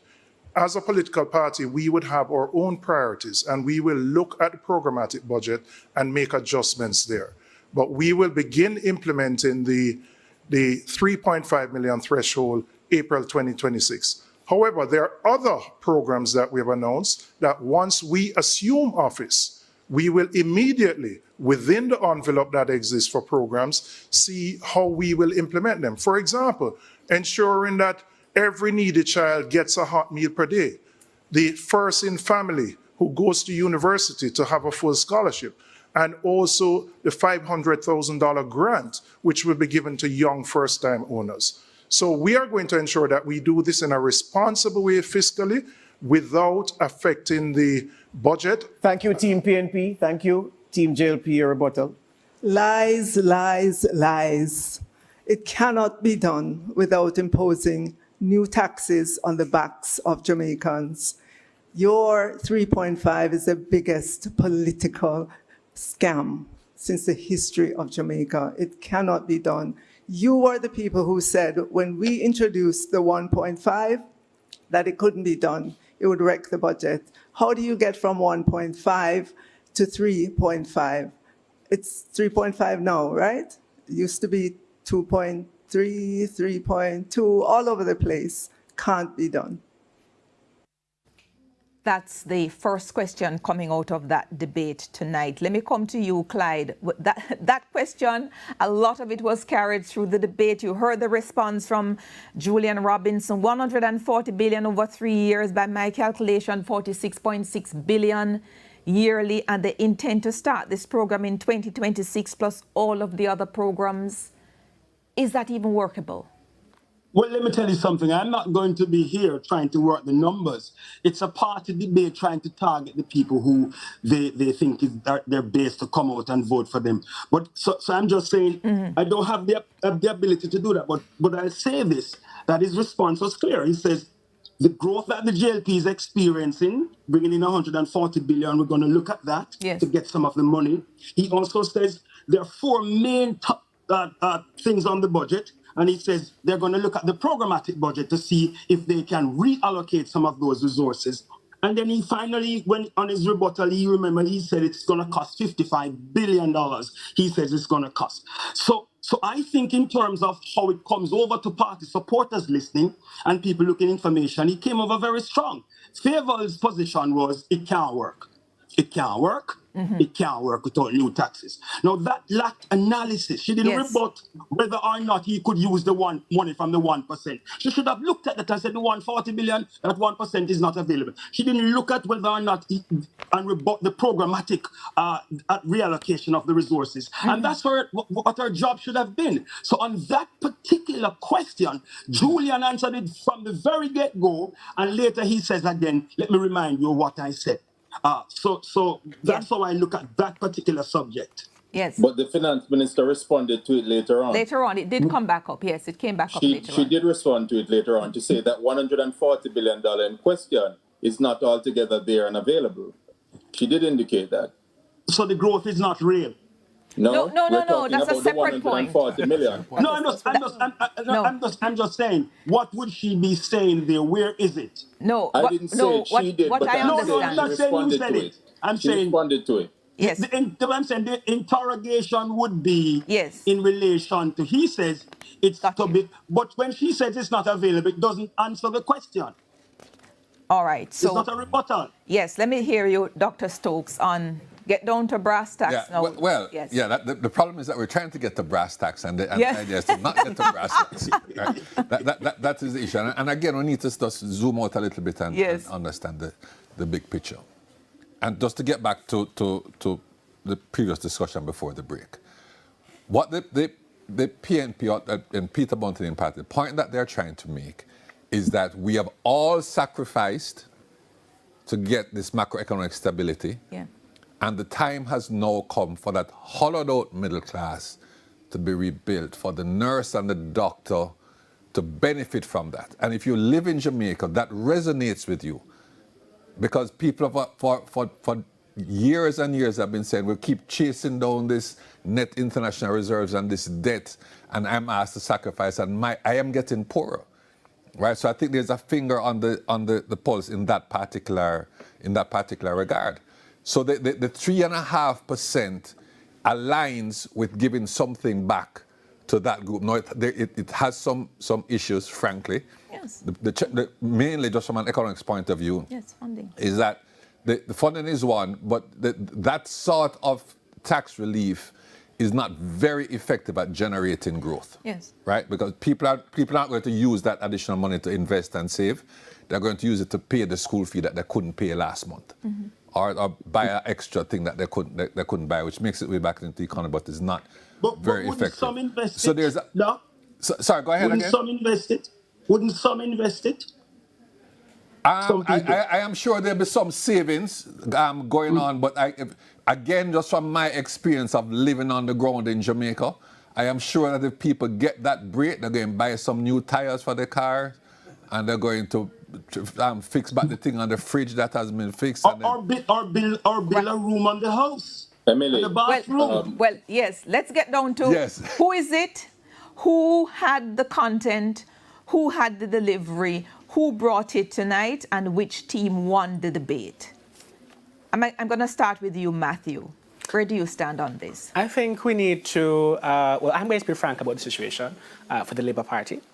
I think they were not cohesive in terms of messaging. And it was really up to Dr. Dixon to give us in the most abstract way this idea that I thought was rather good. That the truth of the matter is we cannot afford the length and breadth of the social platform the PNP is implementing. And the programs that they haven't announced programs that they're going to cut, and the growth that we get from this current economy isn't enough to support it. And that we need to support the Labour Party's current movements and the steps that they're taking towards long-term growth because it's more sustainable. But that was not, that didn't come across through the speakers on the Labour Party, except through Dr. Dixon. Minister Williams just isn't the best public speaker. We all know that. And Christopher Tufton made really poor decisions about when to hit and where. I thought after the first Finsack attack that he really should have stopped. And the Peter Bunting thing was particularly disappointing as well. But on the PNP side, they made a very clear argument that nobody expected them to, well, amongst young people specifically, which was to justify the reasoning for that social platform to say, we have all, and something that started at the social debates actually with Damian Crawford was them taking ownership of the fiscal rules by them saying, we were in government first when fiscal rules started to take effect, and you inherited a government on the path to growth. We think that growth should go towards now the people of Jamaica. That came across clearly in every single speaker. So who won the debate, you say? The PNP very clearly. Okay. What about you, Doctor? My view, and I have to be very careful whatever personal biases I may have to put aside, but if I had landed here from Mars this afternoon, it would have frankly been very clear to me that the PNP team on the night was in a debate was far better. In a debate, which is a spoken activity, was far better. The PNP seems flummoxed. They seem to be calling some timeout like they're on School's Challenge quiz. I wasn't sure what's going on. The who? The JLP. The JLP. Yeah, the JLP. Oh, they were calling timeout? I don't know what they were doing. They're like trying to reorganize themselves. I think Julian Robinson was very strong from the beginning, more like a machine gun, and then you had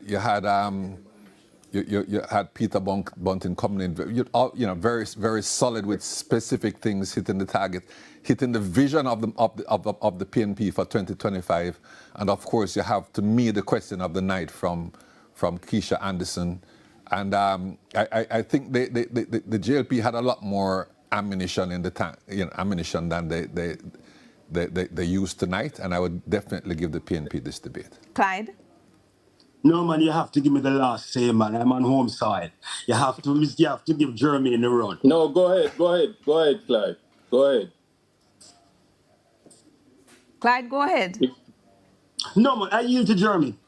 I yield to Jeremy. Well, so maybe I was watching a different debate, but you see, I debated. God rest Norman Rochester's soul.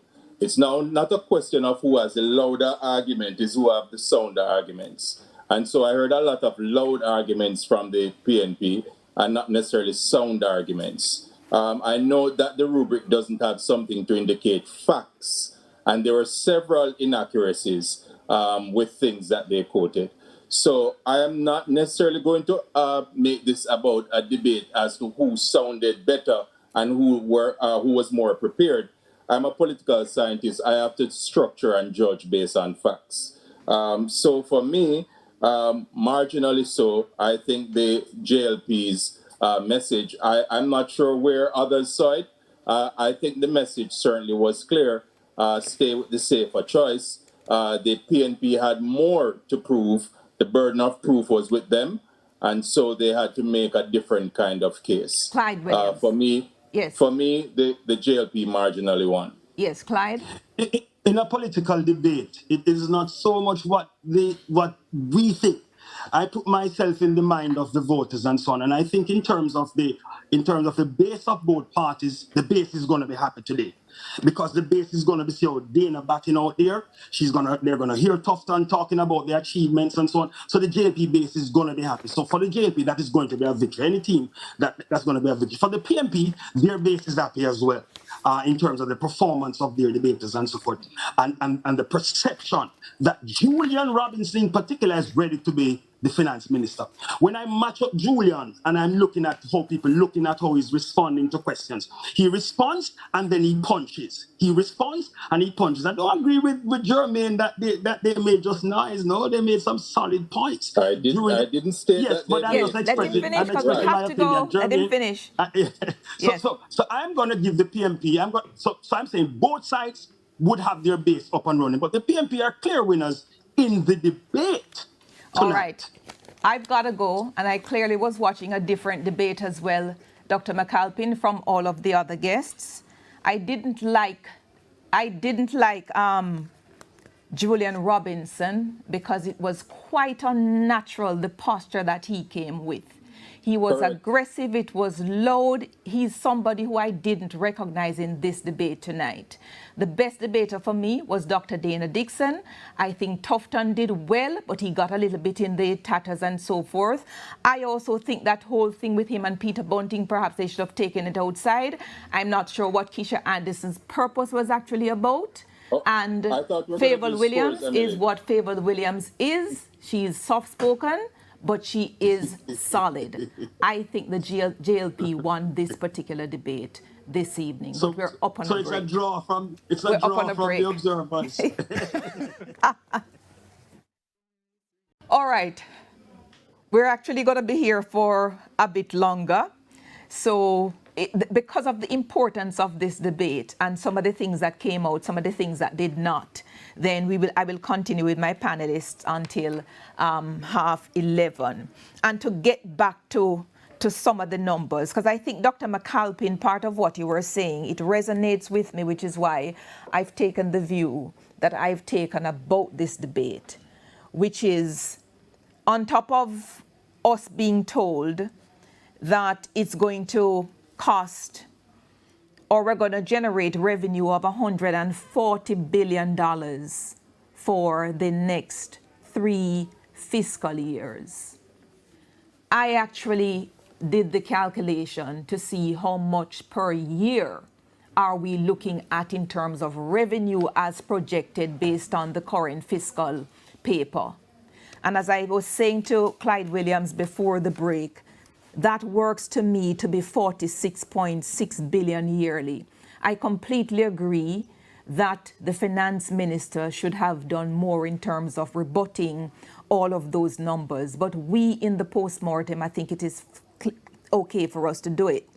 46.6 billion per year at 1% growth will not even be sufficient by itself to cover the 55 billion that the 3.5 million income tax threshold increase is going to cost.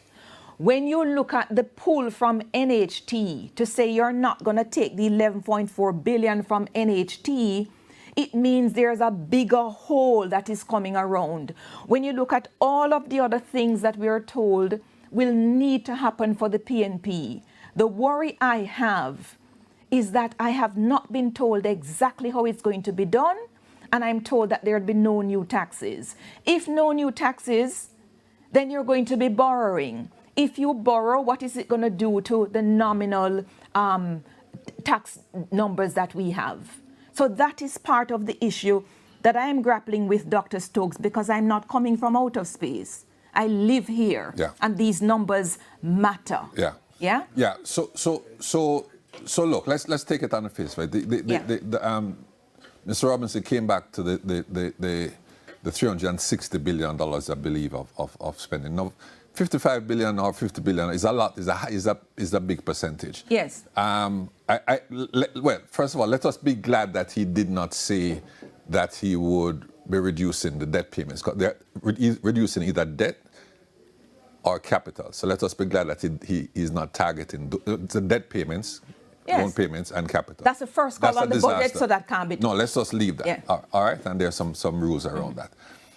It's a lot of moving around to find 55 billion. You know, yes. Frankly. So I hear the words coming out of his mouth, and I hear the idea. Yeah. When you sit down and you're looking at the accounts to actually find it, I think that is going to be a monumental task. Maybe you could say 1%, you know, that's going to be 1.5, 2. But let's be fair, we have not been able to do that in the history of the country. Chip in on Please, the end go of ahead. that? And to just step back into the realm of political fantasy, as Clyde, you know, was pointing to the pointing towards their base, you would notice in a lot of their messaging, the PNP, is that they're talking about billions, millions untapped because of government corruption and waste. Yes. And the way they paint is going to be so much money from government corruption and waste that we're getting rid of. And then we know what programs they're going to cut. For example, but certainly the school buses are going to be cut to a significant degree, and we're not going to be spending as much money on the rural school bus but pause program. on that. But they have the 10,000. But pause on that. 110 buses have already been bought for 1.4 billion. So whatever is allocated for the next fiscal year, it will come over in the next budget. So it's not even an item now anywhere that they can properly cut. The items, having looked at the estimate of expenditure, and this is what concerns me, which I'd love the economists to help with, the 300 and odd billion that Julian talks about. When I look at the fiscal paper, what has been approved in the estimates of expenditure, we're looking at PATH, we're looking at social pension, short-term poverty intervention program, financial assistance, exam fee, PATH school feeding assistance, PATH transportation, Ministry of Labour, poor relief, assistance to infirmaries, and the Ministry of Health and Wellness, social assistance. They needed to say what exactly will they cut from here. Right, but this is the point. All of those things are things that would be very important to where the PNP is positioning itself now. Yes. Right? Yes. Poverty reduction, keeping the poverty rate down, and help and delivering benefits to the person who has paid a heavy price over there. That's the whole theme. Right. And you can't do it there, right? So I understand that in a campaign you say that you're going to find it there. Yes. But like, as I've said twice already, and I'll say again, when you sit down to actually do it, it's going to be difficult. And you know, this talk about completely re-engineering the budget is an interesting and a bold thing, but you know, yes, to quote a popular saying, it cannot be do, or can it be do? I don't know. Right. So did I hear correctly that all of those things you say are in line with the PNP? There's not one of those that the PNP would say, let's cut. Exactly. Yes. So when Peter Bunting, for example, said he'll be shaking up all the priorities of government because people don't vote for you to continue what the party in government is doing, then it runs counter to your understanding. Once you start looking at the statements, the choices become very, very difficult. Yes. But you know what is supplementary to that thinking as well, and even though this is still me in the realm of political fantasy, another part of their messaging is that this will fundamentally fuel growth. The fact that we're giving you this break is going to fund. I'm not sure how plausible that is, but that's a part of their messaging overall. You know, we're going to support you in this. We're going to give you affordable housing. We're going to give you all things to set you up to grow. I think what we don't talk about, and I was mentioning during a break, is how we tax people. And how we tax companies. Something Kisha Anderson said that is really important, that Christopher Tufton rebutted too well, was that a lot of informal companies don't want to be formalized because they're afraid of being taxed. And that's the point of a tax holiday. A 3-year tax holiday would be for MSMEs. But Christopher Tufton said that's just not true. Companies have been registering at increasing rates across the JLP government. So what is the real issue?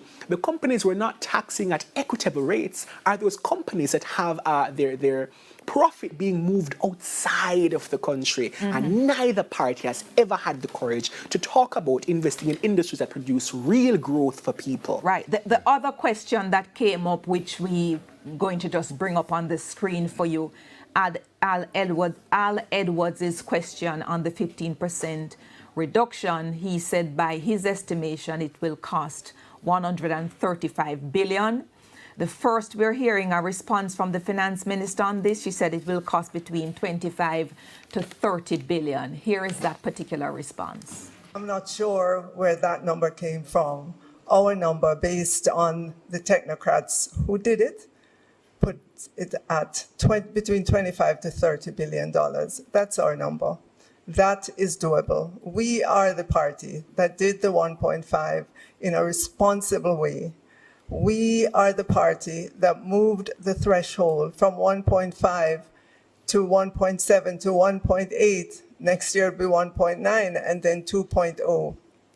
We know how to handle the tax affairs, the revenue affairs of the country, and we are going to move with this in a responsible way over time, ensuring that we continue to give back to Jamaicans. You've seen us do the reverse income tax. You've seen us do a number of initiatives, all with the goal of ensuring that the Jamaican people get back monies in their pockets so that they can provide more for themselves and their families. This administration has been very much the administration that's pragmatic.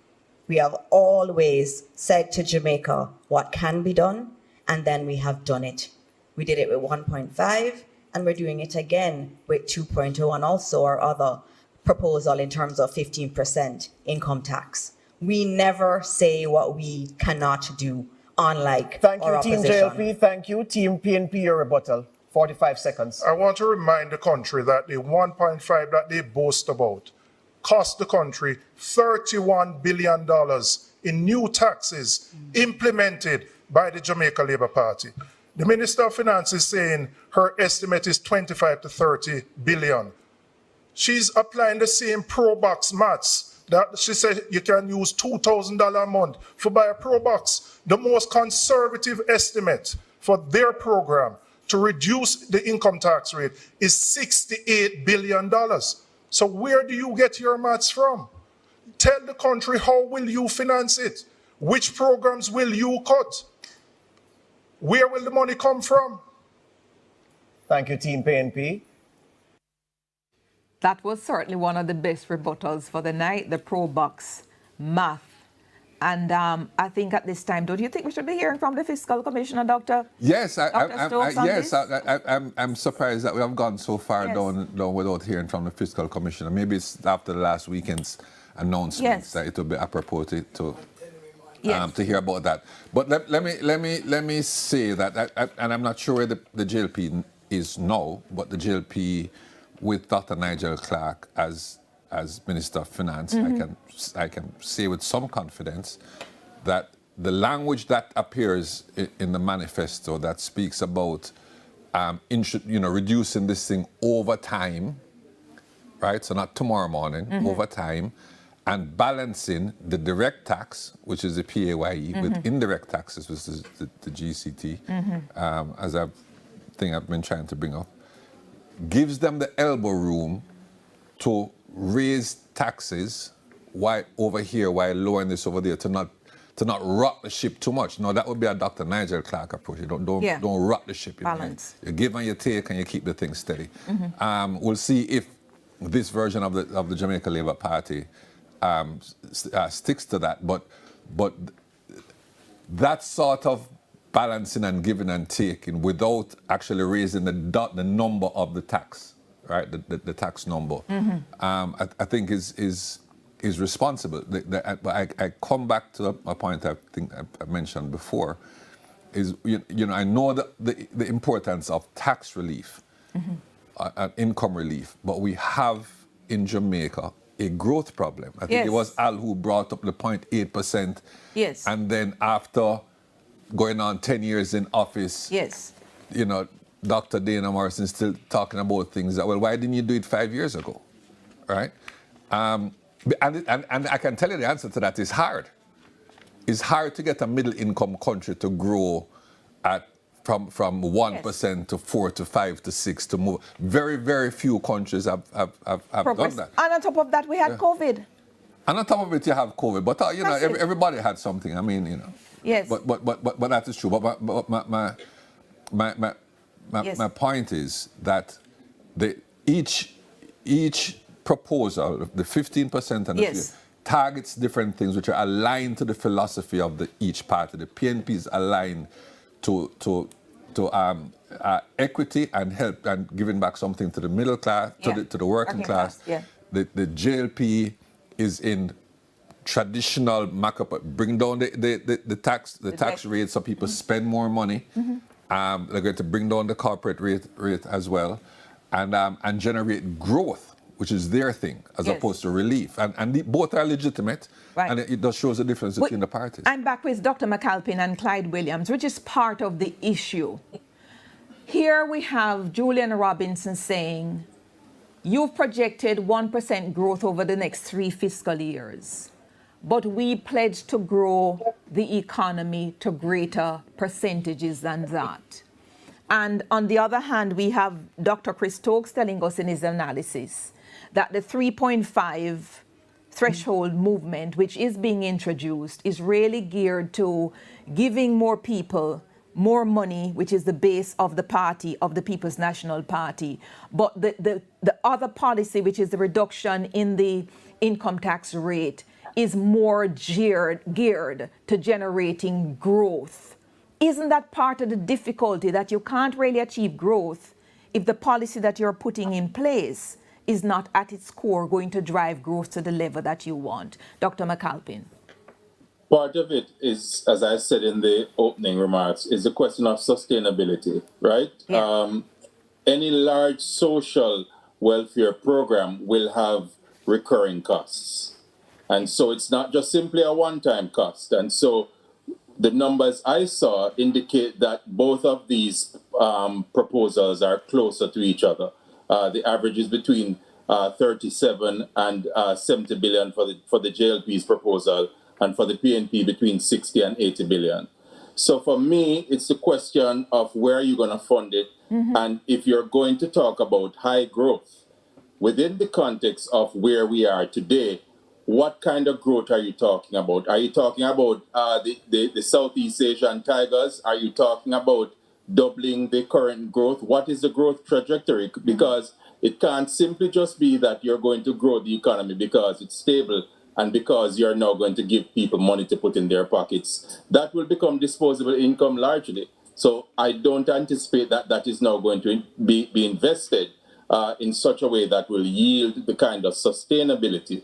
So it's great in the short term, but I don't see the feasibility and the sustainability of it in terms of a long-term kind of policy proposal. Right. And then on the 15% income tax, the reduction, as far as I'm aware now, there are different grades. So there is 25 now, and if you go over a certain band, then it's 30.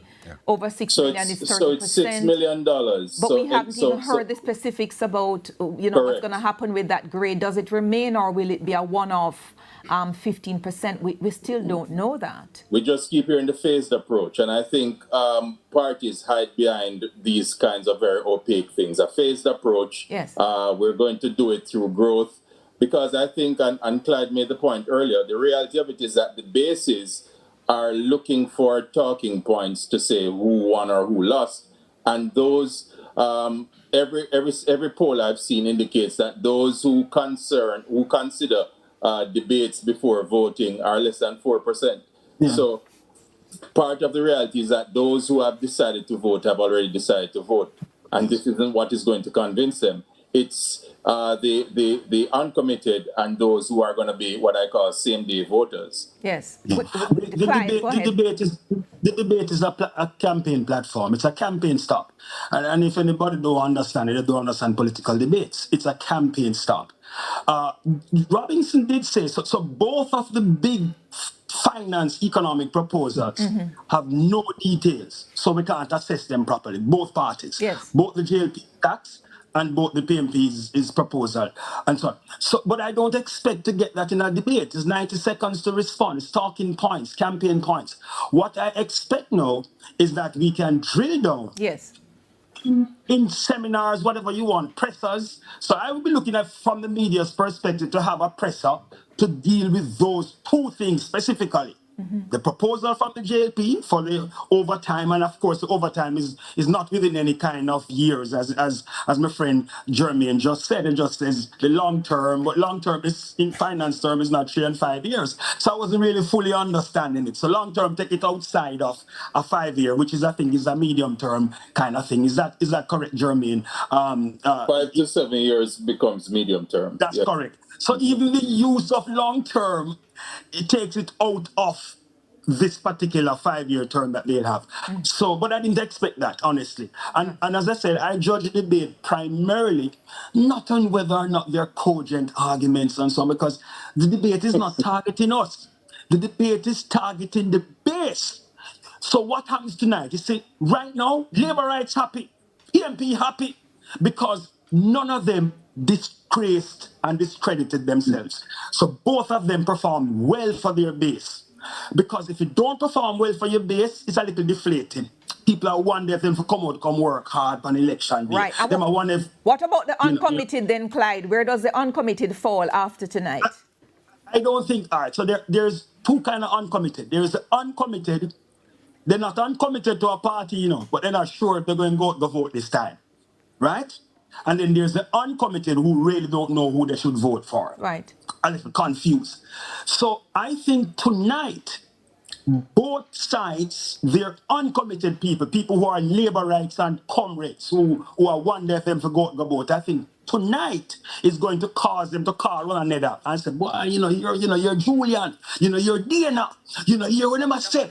So I think on both sides, their uncommitted supporters have left tonight saying, you know what, I think I might go vote. That's what I think is going to happen for that. But one third of all the potential electorate is neither JLP nor PNP. Yes, we know that. So, right, but that marginal constituent will determine the election. No, but they're not going to vote. You see, they're coming off. Don Anderson's report says, Don Anderson's poll says they're coming off now, closer to the election. More have come off this week. Where will they break for in light of this, you think, Clyde? Let me hear you. Well, tell us the number. What is the number he's estimated? What? The last time about 6% of them, I believe, in the last poll have come off the fence. I'm asking in terms of the turnout at the vote itself, the turnout. About 50%. It is anticipated it should be between 48 and 50%. All right. So I'm making a simple point, not any rocket science. I'm just making the point that both sides have people who support them, and that tonight will cause those limited number of people. I'm not talking about who's going to take the thing, Jermaine. I'm just talking about base. That undecided PNP, that undecided Labour Right, tonight is going to cause them to say, you know what, never call Mary and talk. But are you PNP or Labour Right if you're undecided at this point? Yes, you're missing the undecided. I'm saying undecided as to whether they are to go and vote. Okay. Not undecided as to who to vote for. All right, gentlemen. Come Thursday night, there'll be another big debate. These two men have virtually avoided facing each other since the publication of the Integrity Commission report some years ago, and it has continued. We will have pre-debate analysis, and we will have post-debate here. Your expectations heading into Thursday's debate. Let me hear from you, Matthew. You may be here, you may be watching from the sidelines, I'm not sure. Tease up what you expect for the one coming on Thursday for me, with the Prime Minister and the Leader of the Opposition. It is inevitably going to be an equal battle, and it can't be anything besides that. And that's why I'm happy this economic debate went well enough. There is no way any substance can come out of the leadership debate because of that extreme rivalry. And I don't think rivalry has come from the party leaders. Well, that's not true. Oh, yes. The rivalry has been fueled really heavily by the parties. So as Clyde keeps pointing out, neither party leader is going to be willing to destroy this ultimate rivalry that both parties have developed between either party leader. But I will say that, and I'm speaking to your people specifically because 50% of us, by the last Don Anderson polls, aren't sure of the PNP, and only a marginal percent of us are wanting to give the JLP another term. This is the opportunity for Mark Golding to step out of this mauve of unsure and, people don't know what he's for and you don't know this policy. This is his chance to become favorably equal to Andrew Holness in a way that he has never been. Maybe he'll get to that equality at this leadership debate. And it's time for Andrew Holness to finally decry all of the corruption scandals in the way that he did in the last JLP rally, the last big JLP rally. I thought the rhetoric there was really very good, and I've said that a number of times. He needs to replicate that at a high level and keep a cool head. If he specifically, Andrew Holness, is not cool, the debate will not turn out well. Yeah, look at this. You like Julian Robinson, and he was uncool, but the Prime Minister has to be cool. He has to be prime ministerial. But that's how we judge. Dr. Stokes. No. Yeah. So look, Dr. Holness will be in his element. I think he's made for such things. He is the best deliverer of the JLP message, regardless of, what we saw today or in the previous debate with outstanding performance by Matthew Samura. Dr. Holness is the best person to deliver. When you hear him speak, he's very clear on what they're doing, their competence, their deliverance, their actions, so on and so forth. It will be interesting how that is interpreted, because he will be a little more forceful, closer to what Mr. Robinson was today. But I do think Mr. Golding will be not staid, but a little more steady and factual and prosecute his arguments. I don't expect that he'll be as energetic as the Prime Minister. He will try to go down the wicket of the corruption, which I'm not persuaded yet has traction in the country. And I think that the Prime Minister on his feet is well positioned to defend himself to the extent that is possible, and to push back on the waffling that has haunted the PNP for the last couple of years. So we'll see how that goes. It will be entertaining, at least. Whether it will move anybody, I'm not convinced, but I expect it to be informative. All right, Clyde, would you wish to go before or at the end? Yes, I'll go before McAlpin on this. It's pre. So here's what. Here's what. I have no expectations, actually. None at all. I've seen a lot of these debates, and persons know in my own antecedents, I've been involved in one in 2011. None at all. Because the parties come to play to specific outcomes. Forget what you want to say. And the two primary outcomes they're coming to play to is that, one, let us cause our base to be happy and riled up at the end of the debate, ready to work on election day and to work between now and election day, one. And two, their supporters who not decide if them to go vote yet, they want those persons to be starting to say, you know what, I'm going to go out now because of how the debate has handled it. To date, as I said, tonight's debate was good from my perspective, right around for both parties and their supporters. And nothing. So again, I'm expecting the same thing on Thursday. Campaign platform and close up. I've got to go. 10 seconds to you, Dr. McAlpin. Expectations for Thursday? It's a prime ministerial audition, and so the burden of proof again lies with Mark Golding. I think, having served in the capacity as Prime Minister, Andrew Holness has less convincing to do. Like Dr. Stokes, I don't think the corruption argument has really gained traction with the electorate. I just believe that he has to stay on message, the Prime Minister.